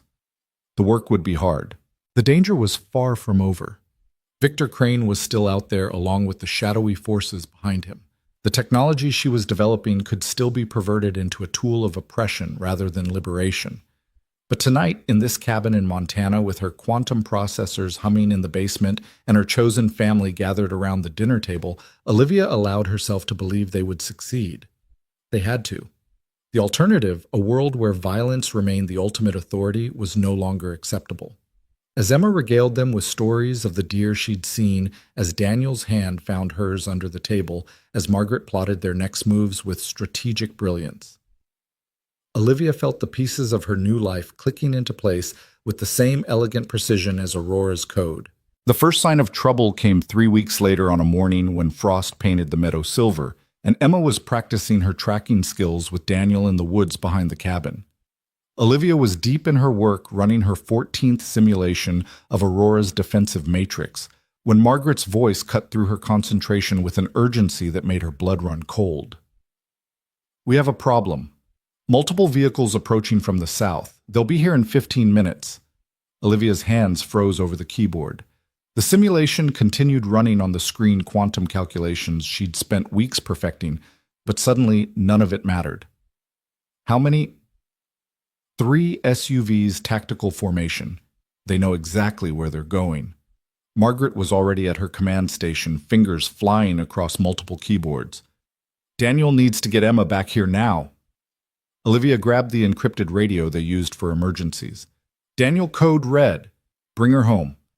His response was immediate professional despite the fear she could hear underneath. Copy. 3 minutes out. Those 3 minutes stretched like hours. Olivia saved her work, initiated the emergency protocols that would wipe the servers if anyone tried to access them without the proper codes. Everything they'd built, everything they'd discovered about Aurora's capabilities could be destroyed in seconds if necessary. The thought made her sick, but not as sick as the thought of it falling into the wrong hands. Margaret was pulling up feeds from their perimeter cameras, her face grim. They're not trying to hide. This is a show of force. Victor. Unknown. The vehicles are unmarked, but the formation is military. Could be government, could be private military. Contractors could be... She stopped, leaning closer to one of the screens. Wait. The lead vehicle just slowed down. They're stopping at the gate. The gate was a mile from the cabin, their first line of defense.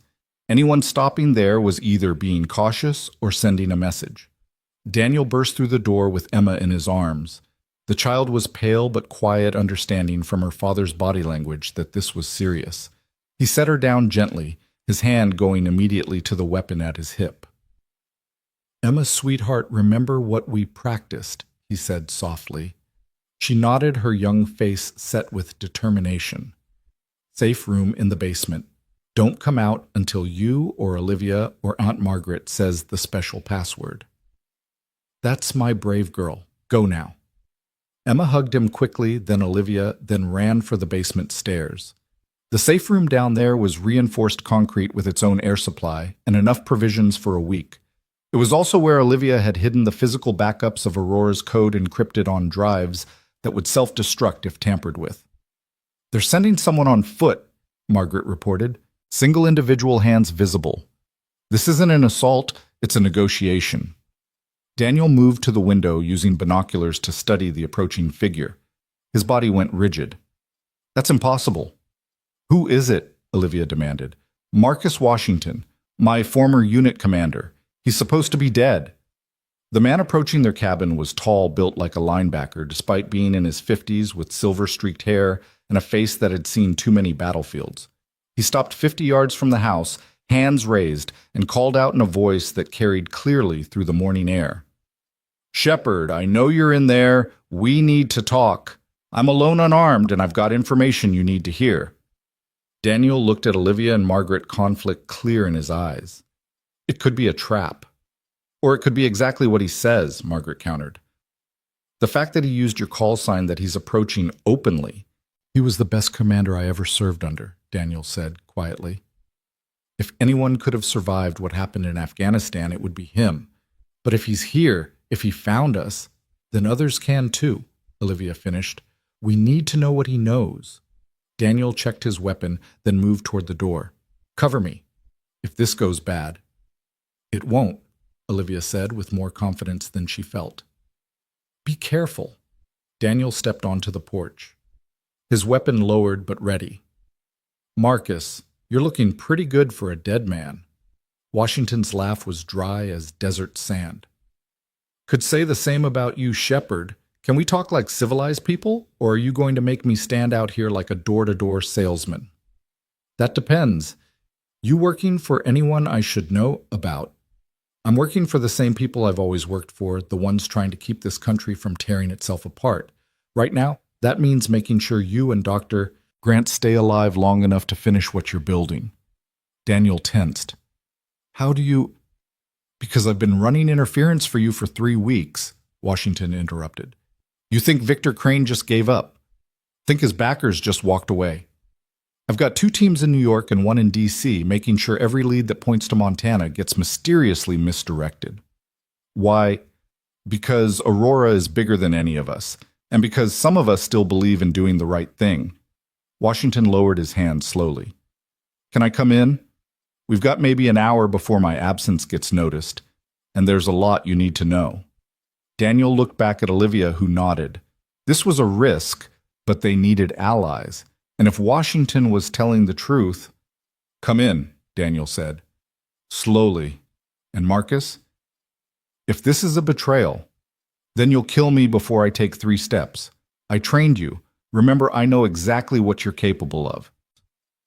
Washington entered the cabin with the careful movements of someone who knew he was in the crosshairs. His eyes took in everything Margaret at her station, Olivia by the laboratory door, the defensive positions Daniel had naturally created. "Dr. Grant," he said with genuine respect, "your work on Aurora is extraordinary. If we can implement it correctly, it could end the cycle of violence that's been humanity's curse since we picked up the first rock."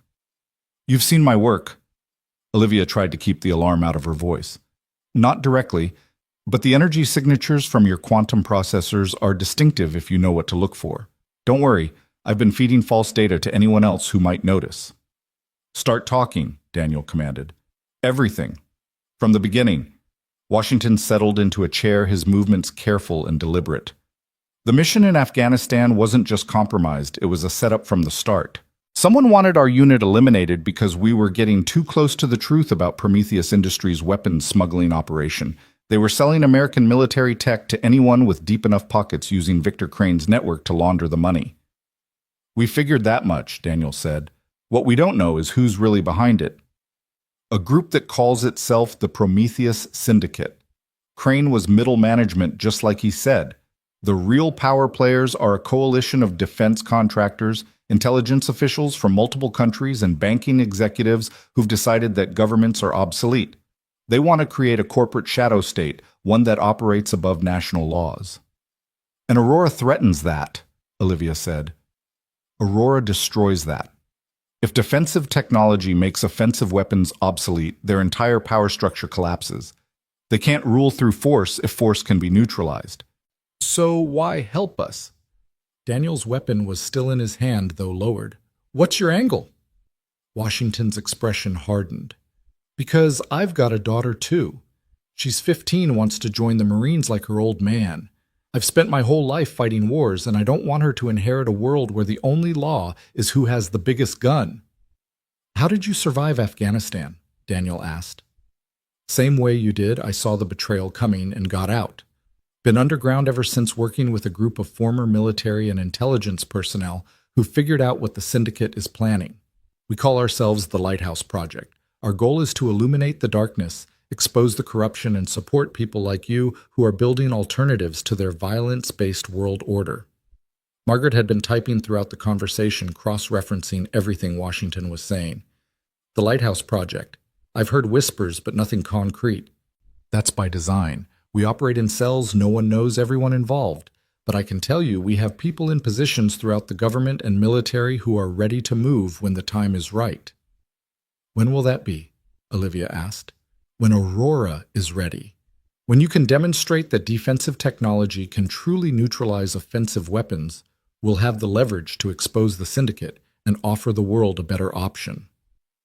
"How long do we have?" Daniel's tactical mind was already working through scenarios. 6 weeks? Maybe 8 if we're lucky. The syndicate is consolidating power, absorbing smaller defense contractors, positioning their people in key government roles. Once they reach critical mass, stopping them becomes exponentially harder. "Aurora won't be ready in 6 weeks, Olivia said. "The quantum entanglement protocols alone need another 3 months of testing. Then we need to buy you time." Washington pulled out an encrypted phone, showed them a map with multiple marked locations. "These are syndicate facilities we've identified. If we hit them strategically, make them think their security is compromised, they'll pull back to reassess. Could give you an extra month, maybe 2. "That's declaring war, Bob," Daniel said. "Once we start active operations against them." "The war's already started, Shepard. They fired the first shot when they tried to steal Aurora. We're just fighting back." A sound from the basement stairs made everyone tense. Emma's voice small and worried. "Daddy, is it safe?" "Not yet, sweetheart. Stay down there a little longer." "Okay." The door closed again. Washington's expression softened. "She sounds like a tough kid." "She's had to be," Daniel replied. "This is what we're fighting for," Washington said, his voice carrying new intensity. "For her, for all the kids who deserve a world where conflicts are resolved through negotiation, not ammunition. Aurora isn't just technology, it's hope." "It's also incredibly dangerous if it falls into the wrong hands," Olivia pointed out. The same system that can shut down weapons can be modified to control them to turn defensive technology into the ultimate offensive tool. Which is why we need to ensure it doesn't fall into the wrong hands.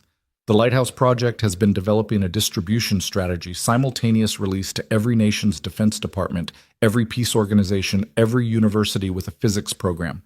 Make it so ubiquitous that no one can monopolize it. That's our plan too, Olivia admitted. But the technical challenges are significant but not insurmountable. I've brought you something that might help. Washington pulled out a drive from his pocket, set it carefully on the table. Quantum processing algorithms developed by a friend of mine at MIT. He's Lighthouse been working on this for 2 years. It could accelerate your timeline by weeks. Margaret scanned the drive with every security protocol she had before Olivia even thought about touching it. It's clean. No trackers, no viruses, no hidden code. Olivia picked up the drive, feeling its weight, not physical, but the weight of possibility. This is military-grade encryption. My friend used to work for DARPA before he realized what his research was being used for. He's been developing defensive applications ever since. We could use more friends like that, Daniel said, finally holstering his weapon. You have them, more than you know. Scientists, soldiers, teachers, doctors, people from every walk of life who are tired of living in a world where might makes right. They're all waiting for something to rally behind. Aurora could be that something. No pressure, Olivia said dryly. Washington smiled, the expression transforming his weathered face. You've already changed the game just by proving Aurora is possible. Now we need to help you finish it before the syndicate figures out where you are. How long before they do? Daniel asked. My disinformation campaign is good, but not perfect. You've got maybe 2 weeks before someone notices the patterns in the false data and starts looking at what we're trying to hide. After that, he shrugged, we'll need a new plan. We could move, Margaret suggested. I've got 3 other safe houses prepared. Running makes us reactive, Daniel countered. We need to be proactive, hit them before they hit us. That's where I come in, Washington said. Give me a list of what you need: equipment, personnel, intelligence, and I'll make it happen. The Lighthouse Project has resources you wouldn't believe. What we need is time, Olivia said. Time to perfect Aurora, time to build the distribution network, time to ensure it can't be weaponized. Then we'll buy you time. Starting tonight, the syndicate is going to have problems they didn't see coming. Security breaches, financial investigations, media leaks about their off-the-books operations, death by 1,000 cuts. That'll make them desperate, Daniel warned. Desperate enemies are unpredictable. Better desperate than organized. Besides, we've got something they don't. We're fighting for something bigger than profit or power. We're fighting for the future. Washington stood checking his watch. I need to go. My team thinks I'm running reconnaissance on a potential syndicate facility. If I'm gone too long, they'll start asking questions. How do we contact you, mate? Daniel asked. You don't. I'll contact you. Every 3 days, encrypted burst transmission to Margaret's dark web protocol. If you don't hear from me for a week, assume I'm compromised and run. He moved toward the door, then paused. Shepherd that thing in Kandahar when you saved my life. Ancient history. Daniel cut him off. No, it's not. It's why I'm here. Debts matter. Loyalty matters. Doing the right thing matters. Don't forget that when things get dark, and they will get dark before this is over. Washington left the way he'd come, walking back to his vehicle with the measured pace of a man who'd learned patience in hard places. The 3 SUVs pulled away, disappearing into the forest as quickly as they'd appeared. Can we trust him? Olivia asked once they were gone. Marcus Washington saved my life 4 times in Afghanistan, Daniel said. If he says the Lighthouse Project is real, if he says they'll help, then yes, we trust him. I'm already seeing chatter about incidents in New York, Margaret reported from her station. A Prometheus Industries server farm just suffered a massive data breach. Files about their off-the-books operations are showing up on WikiLeaks. It's starting, Daniel said. The real war. Not with bullets and bombs, but with information and innovation. Olivia returned to her laboratory, Washington's drive in her hand. The algorithms it contained were elegant, brilliant, exactly what she needed to solve 3 problems that had been slowing her progress. With this, Aurora could be ready in 6 weeks instead of 12. Emma was allowed back upstairs once they'd confirmed the vehicles were truly gone. She curled up on the couch with a book trying to pretend everything was normal, but Olivia could see the questions in her eyes. "Who was that man?" Emma finally asked. "An old friend of your father's," Olivia said, sitting beside her. "Someone trying to help us." "Are more bad people coming?" "Maybe, but we have good people on our side too. More than we thought." "Like a team?" "Exactly like a team." Emma considered this, then nodded. "Good. Daddy says you should never fight alone if you can help it." That evening, as Olivia worked to integrate Washington's algorithms into Aurora's framework, she felt a shift in the air. They were no longer isolated, no longer fighting alone.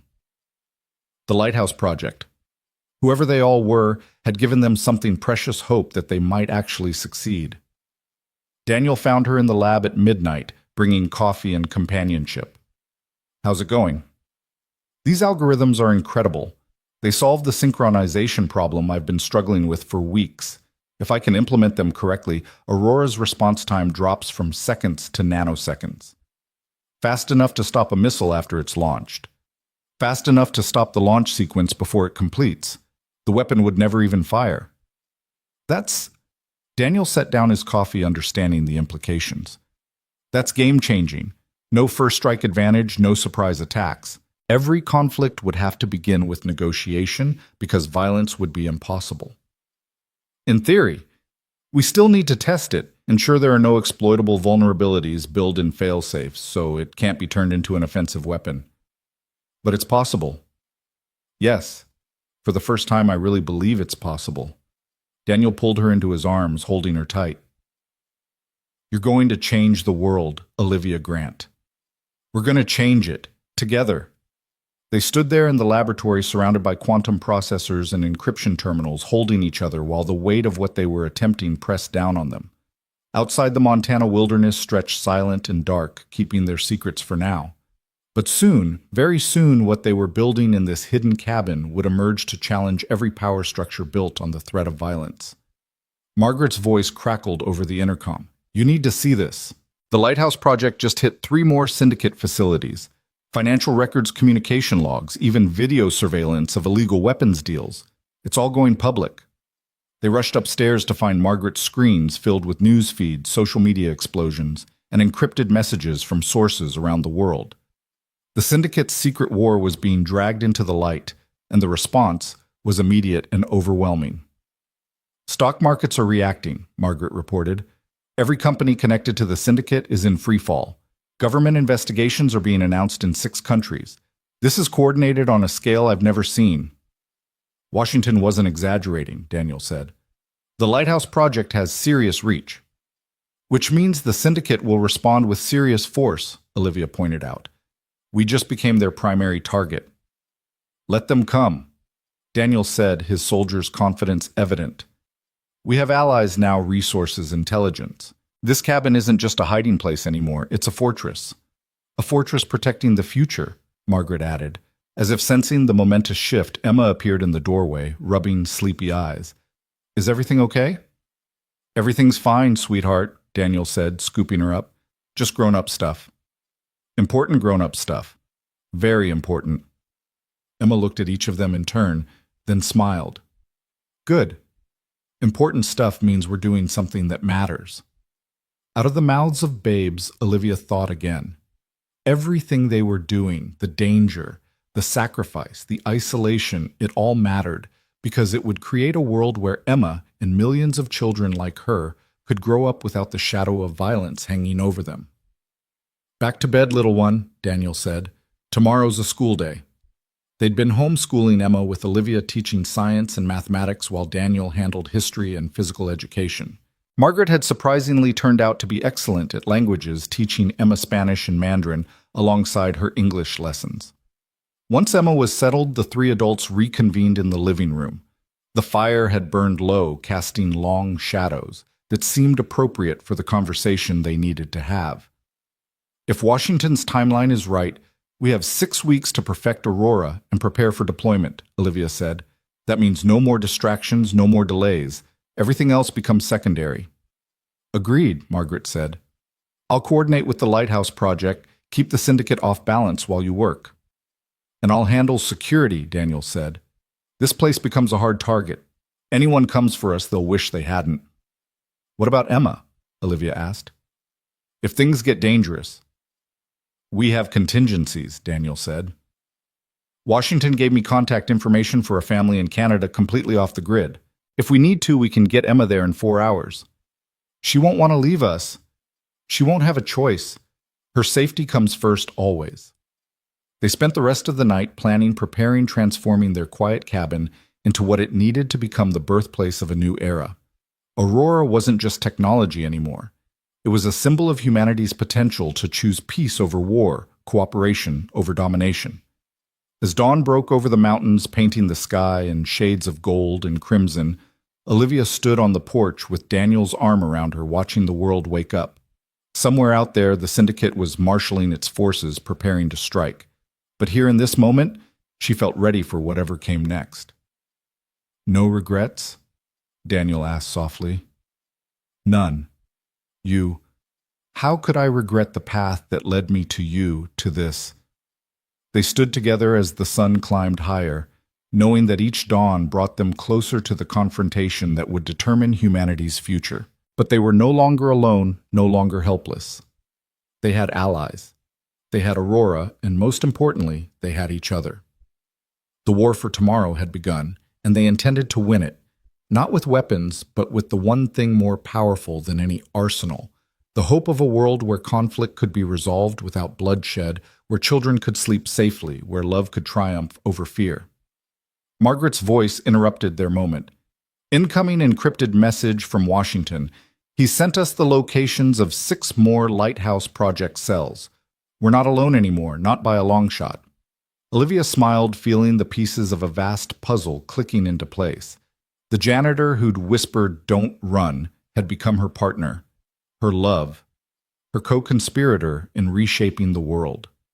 The technology she'd developed to make money had become humanity's hope for peace. And the cabin that had been their hiding place was transforming into the command center for a revolution. 6 weeks. They had 6 weeks to perfect Aurora and deploy it before the syndicate could stop them. 6 weeks to change the course of human history. Then let's get to work, Olivia said, heading back to her laboratory with renewed purpose. Behind her, Daniel secured the perimeter while Margaret coordinated with their growing network of allies.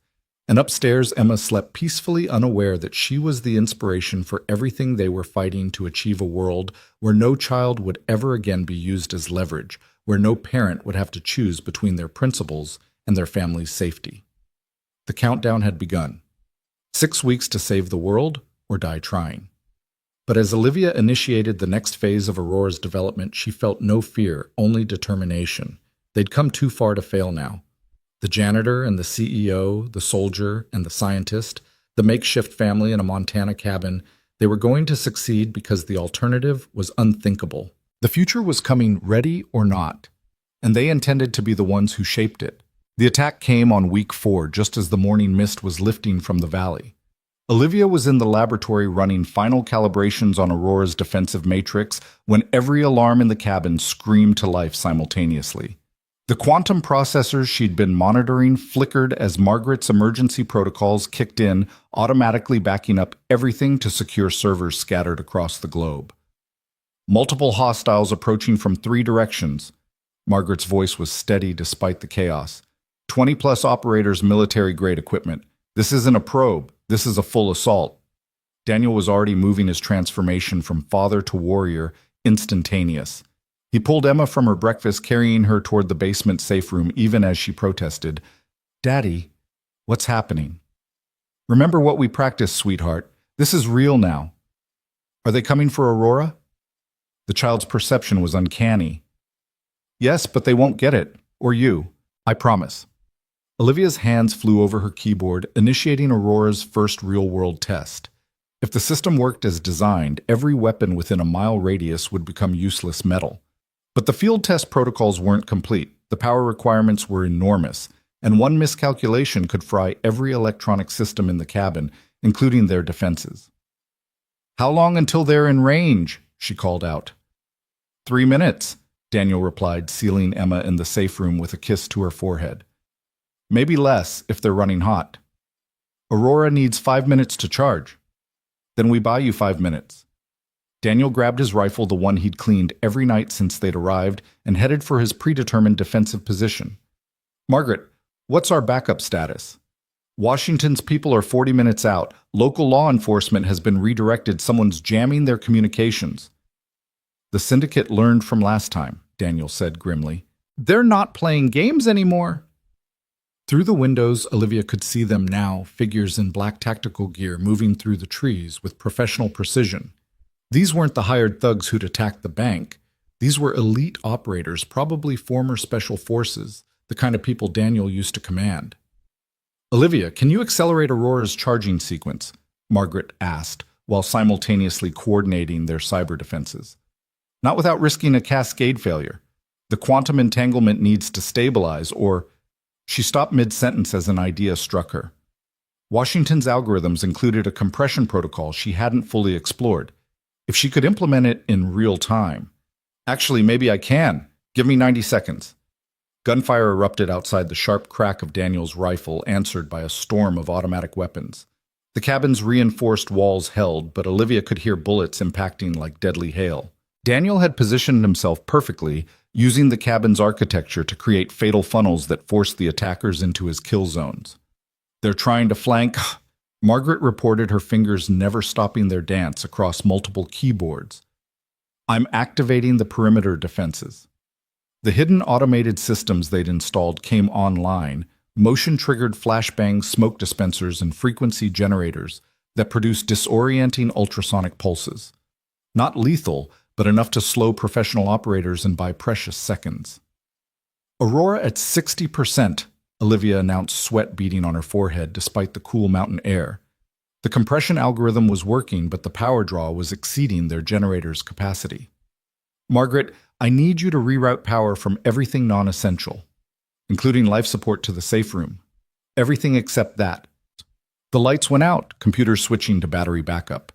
The cabin plunging into shadow, broken only by the glow of emergency lighting and muzzle flashes from outside. Daniel had dropped back to his second position, still picking his shots with surgical precision. They're adapting, he called out. Smoke screens and suppressing fire. They'll breach in 2 minutes. Aurora at 75%. An explosion rocked the cabin, a breaching charge on the reinforced door. It held but barely. The next one wouldn't. Daniel, fall back to position 3, Margaret commanded, tracking the assault through their remaining cameras. You've got 6 operators converging on your location. He moved like smoke, displaced and reformed, never where the attackers expected. But he was one man against 20, and even his exceptional skills had limits. Aurora at 85%. Come on, come on. Another explosion, this time at the back entrance. The door held, but the frame cracked, daylight visible through the gaps. They were running out of time and options. I've got movement in the basement, Margaret said, tension finally cracking her composure. Someone's trying to access the safe room. No. Daniel abandoned his position, racing for the basement stairs. Anyone threatening Emma transformed him from tactical to primal consequences be damned. Aurora at 90%. The front door exploded, inward operators flooding through the breach with practiced precision. Margaret drew a pistol. Olivia hadn't even known she carried, laying down covering fire that was surprisingly accurate for someone who claimed to be just an analyst. 95%. Daniel's roar of rage echoed from the basement, followed by the sound of close-quarters combat bodies impacting walls, the crack of bones breaking, the desperate struggle of a father protecting his child. An operator appeared in the laboratory doorway, rifle raised. Olivia's hand found the Glock Daniel had given her muscle memory from their training sessions taking over. She fired 3 times center mass, the operator stumbling backward in surprise as the bullets impacted his vest. Not fatal, but enough to buy her seconds. 98%. Margaret was pinned behind her overturned desk, trading fire with 3 operators who'd taken positions in the living room. Any time now would be good. 99%. A figure appeared beside Olivia. Not an operator, but Victor Crane himself. His appearance so unexpected she almost didn't recognize him. He looked older, haggard, desperation replacing his usual smug confidence. Shut it down, he commanded, pressing a pistol against her temple. Shut down, Aurora, or I'll paint this laboratory with your brains. You kill me, you never get Aurora. I don't need Aurora anymore. I just need to ensure no one else gets it either. His finger tightened on the trigger. Choose quickly, Doctor. Grant. 100%, Olivia said quietly, her hand hovering over the activation key. Your move, Victor. Don't test me. I've lost everything because of you, my company, my reputation, my future. The least I can do is take you with me. Then you'll die knowing you failed. She met his eyes steadily. Aurora is already uploaded to servers worldwide. Kill me and it releases automatically. The world gets the technology anyway, and your death means nothing. You're bluffing. Am I? You've known me for years, Victor. Have I ever bluffed? The gunfire outside had stopped.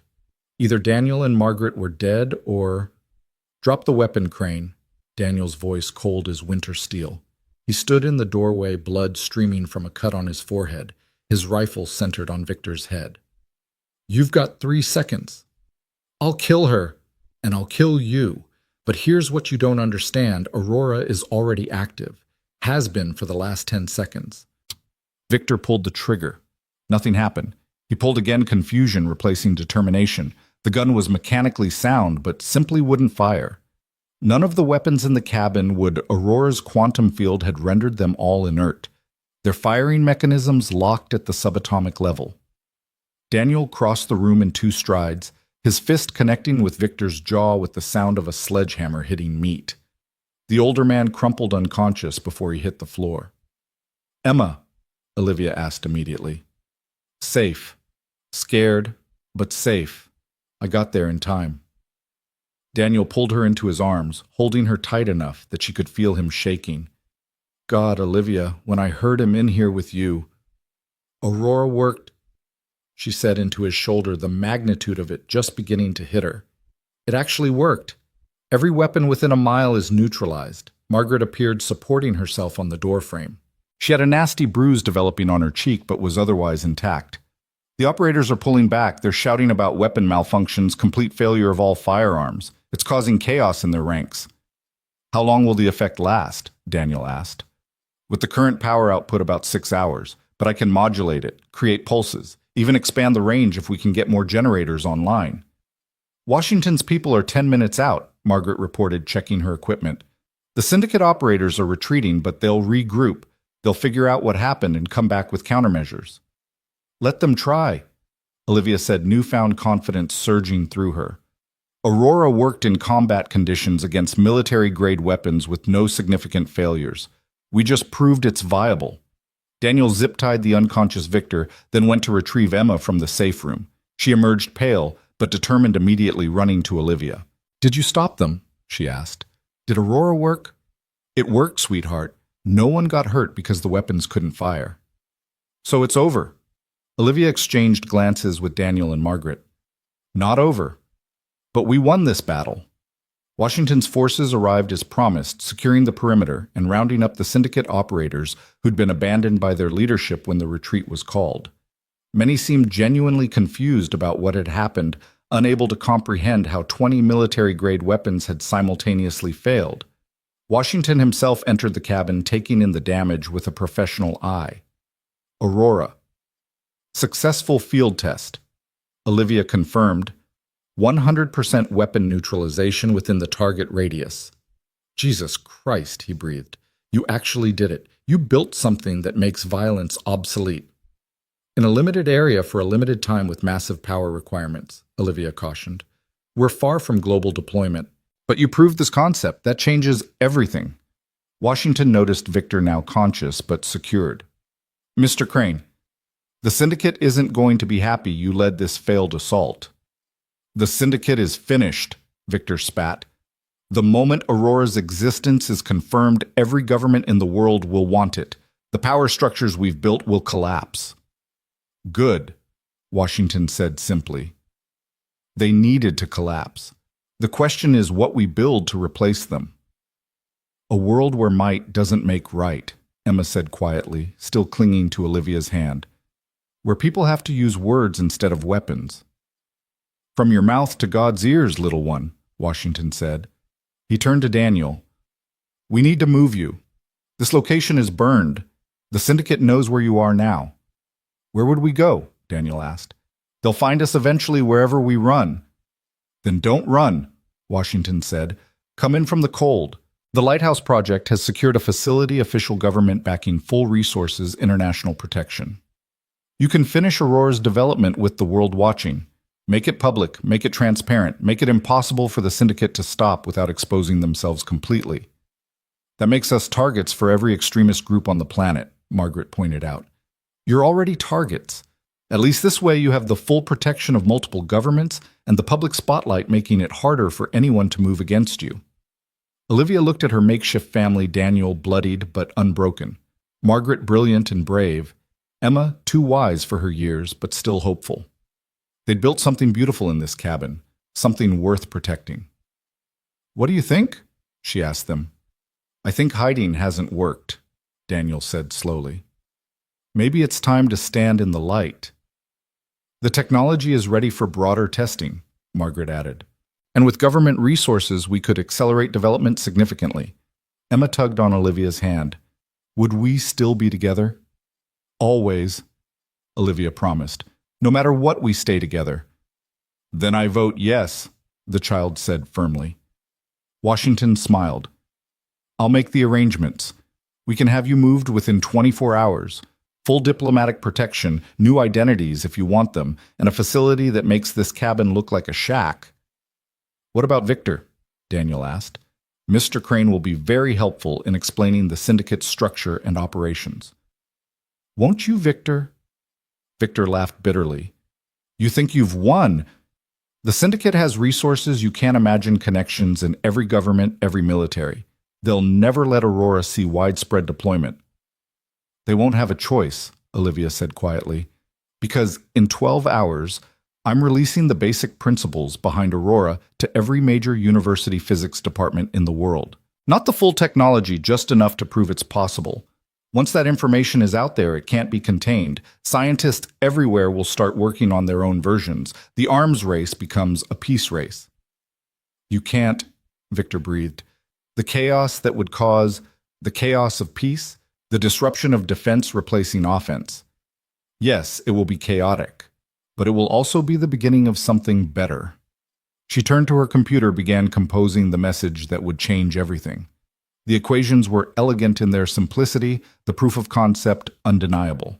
Within hours of release, every competent physicist would understand what Aurora represented. Olivia, Daniel said softly, once you send that, there's no going back. There was no going back the moment they took Emma, the moment we decided to fight, the moment we chose each other. She looked at him, her partner in this impossible journey. The only way forward is through. He kissed her right there in the damaged laboratory with Washington and Margaret and Emma watching, with Victor Crane cursing from his restraints. It was a kiss that said everything words couldn't: pride, love, fear, hope, and absolute commitment to the path they'd chosen. Send it, he said against her lips. She pressed enter. The message went out, propagating through academic networks, reaching universities in Beijing, Moscow, London, Delhi, Tel Aviv, every major research institution on the planet. Within minutes, her secure phone was buzzing with calls from physicists who understood the implications. It's done, she said. Aurora is no longer our secret. Then we'd better get you somewhere secure before the world comes knocking, Washington said. The transport is already en route. Gather what you need, we leave in 1 hour. The next hour was controlled chaos. Olivia backed up all her research, ensuring nothing critical was left behind. Margaret coordinated with the Lighthouse Project, arranging secure communications and logistics. Daniel packed their few personal possessions, the things that had made the cabin feel like home. Emma helped where she could, her young face serious with the weight of change. Will we ever come back here? She asked, looking around the cabin that had been their sanctuary. Probably not, Daniel told her honestly. But we'll make new memories wherever we go. As long as we're together, he confirmed. As they prepared to leave, Olivia took one last look at the laboratory where Aurora had been born. The quantum processors were still humming, maintaining the defensive field that had saved them all. Soon similar fields would exist across the globe, making violence an obsolete method of conflict resolution. "You did it," Margaret said, joining her. "You actually created something that could end war." "We did it," Olivia corrected. "All of us. And we're just getting started."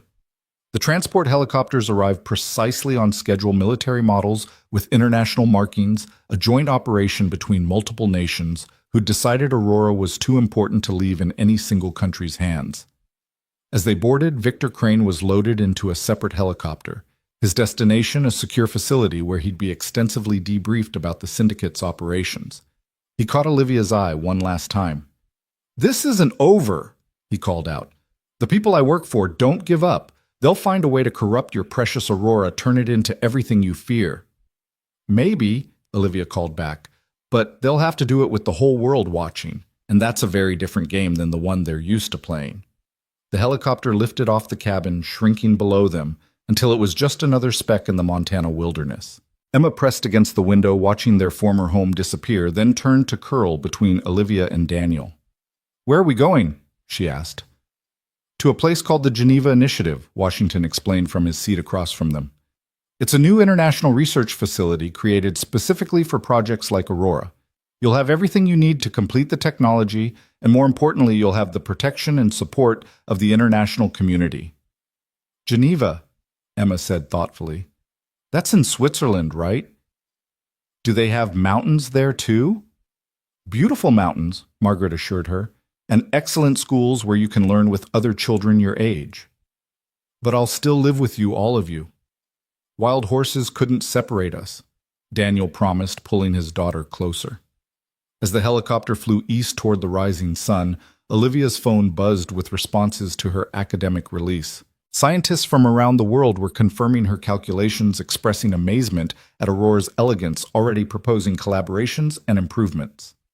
One message stood out from Dr. Sarah Chen at MIT Washington's contact, who'd provided the crucial algorithms.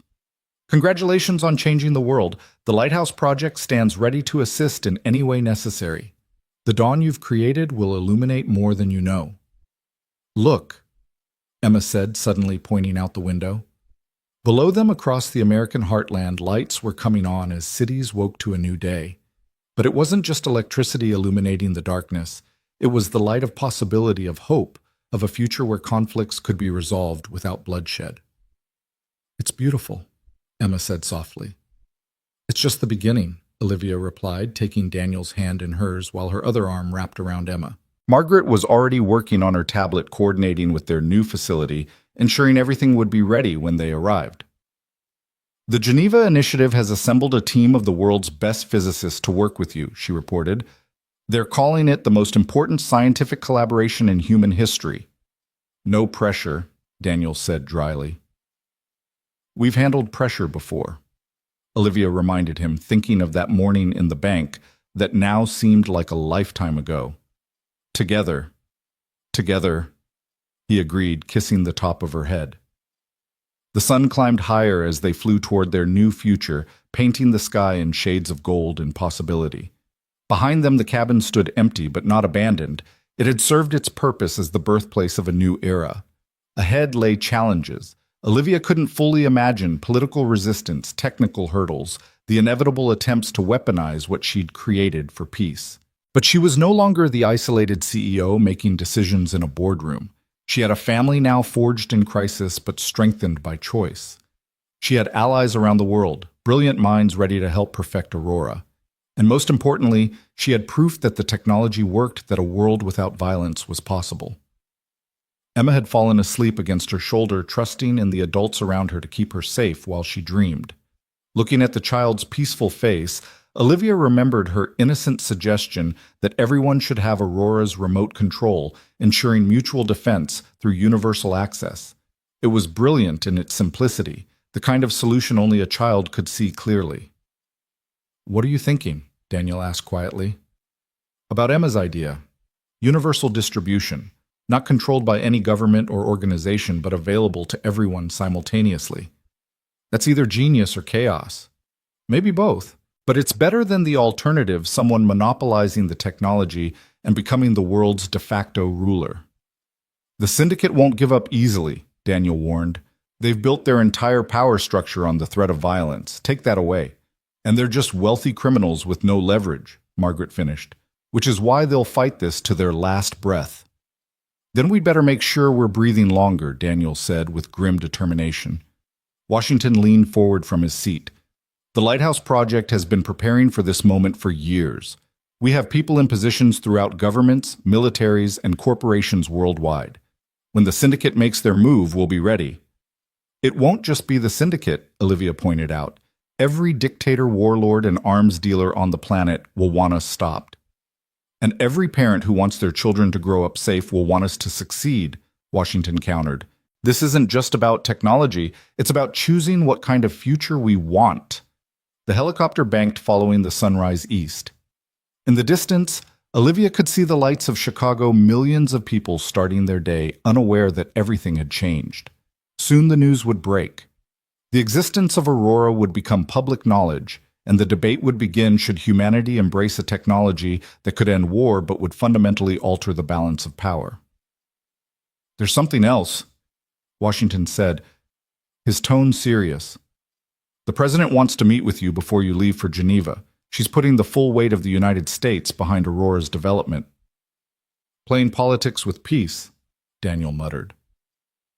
Playing politics for peace, Washington corrected. There's a difference.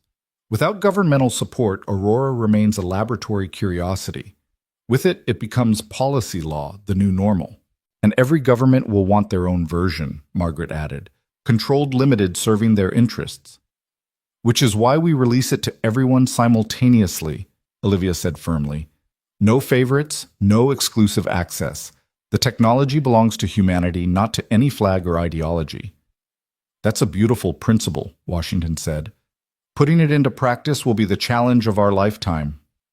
Emma stirred, mumbling something in her sleep about horses and mountains.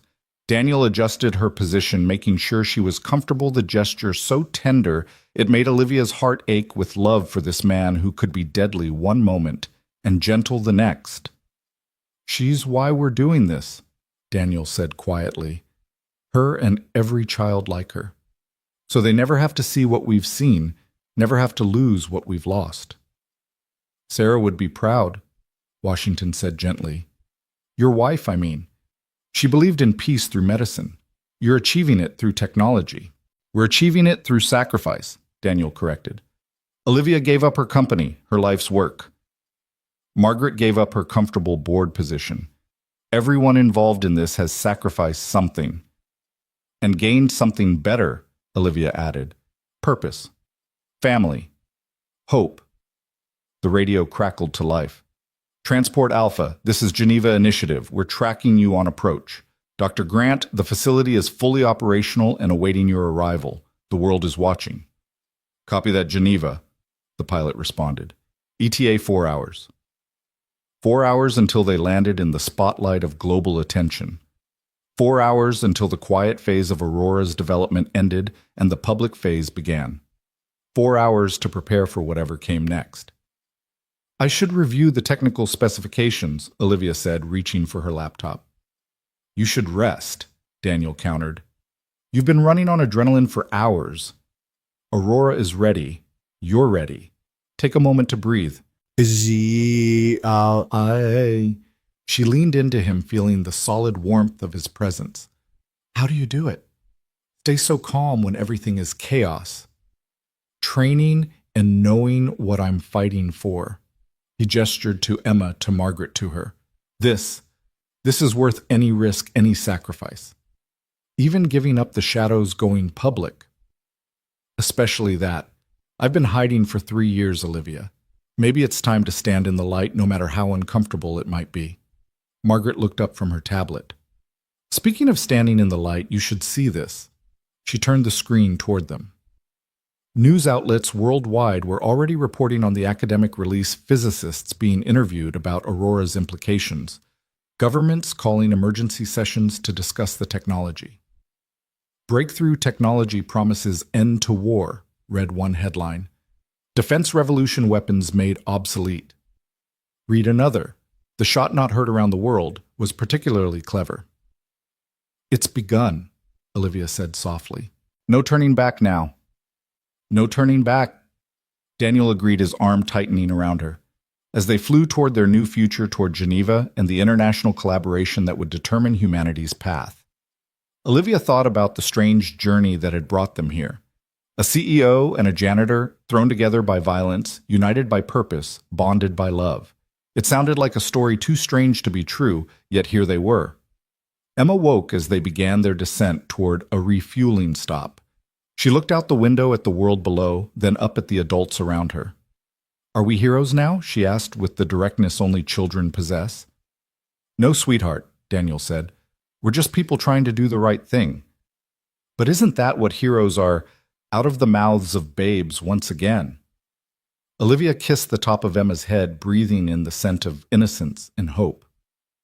"Maybe you're right," she said. "Maybe that's exactly what heroes are." The helicopter touched down for refueling, and Olivia saw the security detail Washington had arranged, serious men and women who understood they were protecting possibly the most important technological development in human history. The weight of it should have been crushing, but instead she felt lifted by purpose. "Ready for this?" Daniel asked as they prepared to take off again. "Ready," she confirmed, and meant it. The sun was fully up now, burning away the morning mist, revealing the landscape in all its complex beauty. Somewhere out there, the syndicate was regrouping, planning their next move. Victor Crane was probably revealing secrets that would topple shadow empires. The world's governments were scrambling to understand what Aurora meant for their military doctrines. But here in this helicopter with her chosen family, Olivia felt a peace she hadn't known in years. They'd done it turned to desperate flight from corporate assassination into a revolution in human conflict resolution. The road ahead would be difficult, dangerous, and uncertain, but they would walk it together, and that made all the difference. "Geneva Initiative. This is Transport Alpha," the pilot announced. "We're airborne and en route. ETA 2 hours. 2 hours until the next chapter began. 2 hours until the world changed forever." Olivia closed her eyes, feeling Daniel's steady presence beside her, Emma's trust against her shoulder, Margaret's competent protection around them all. The janitor had whispered, "Don't run," on that marble floor, and she'd listened.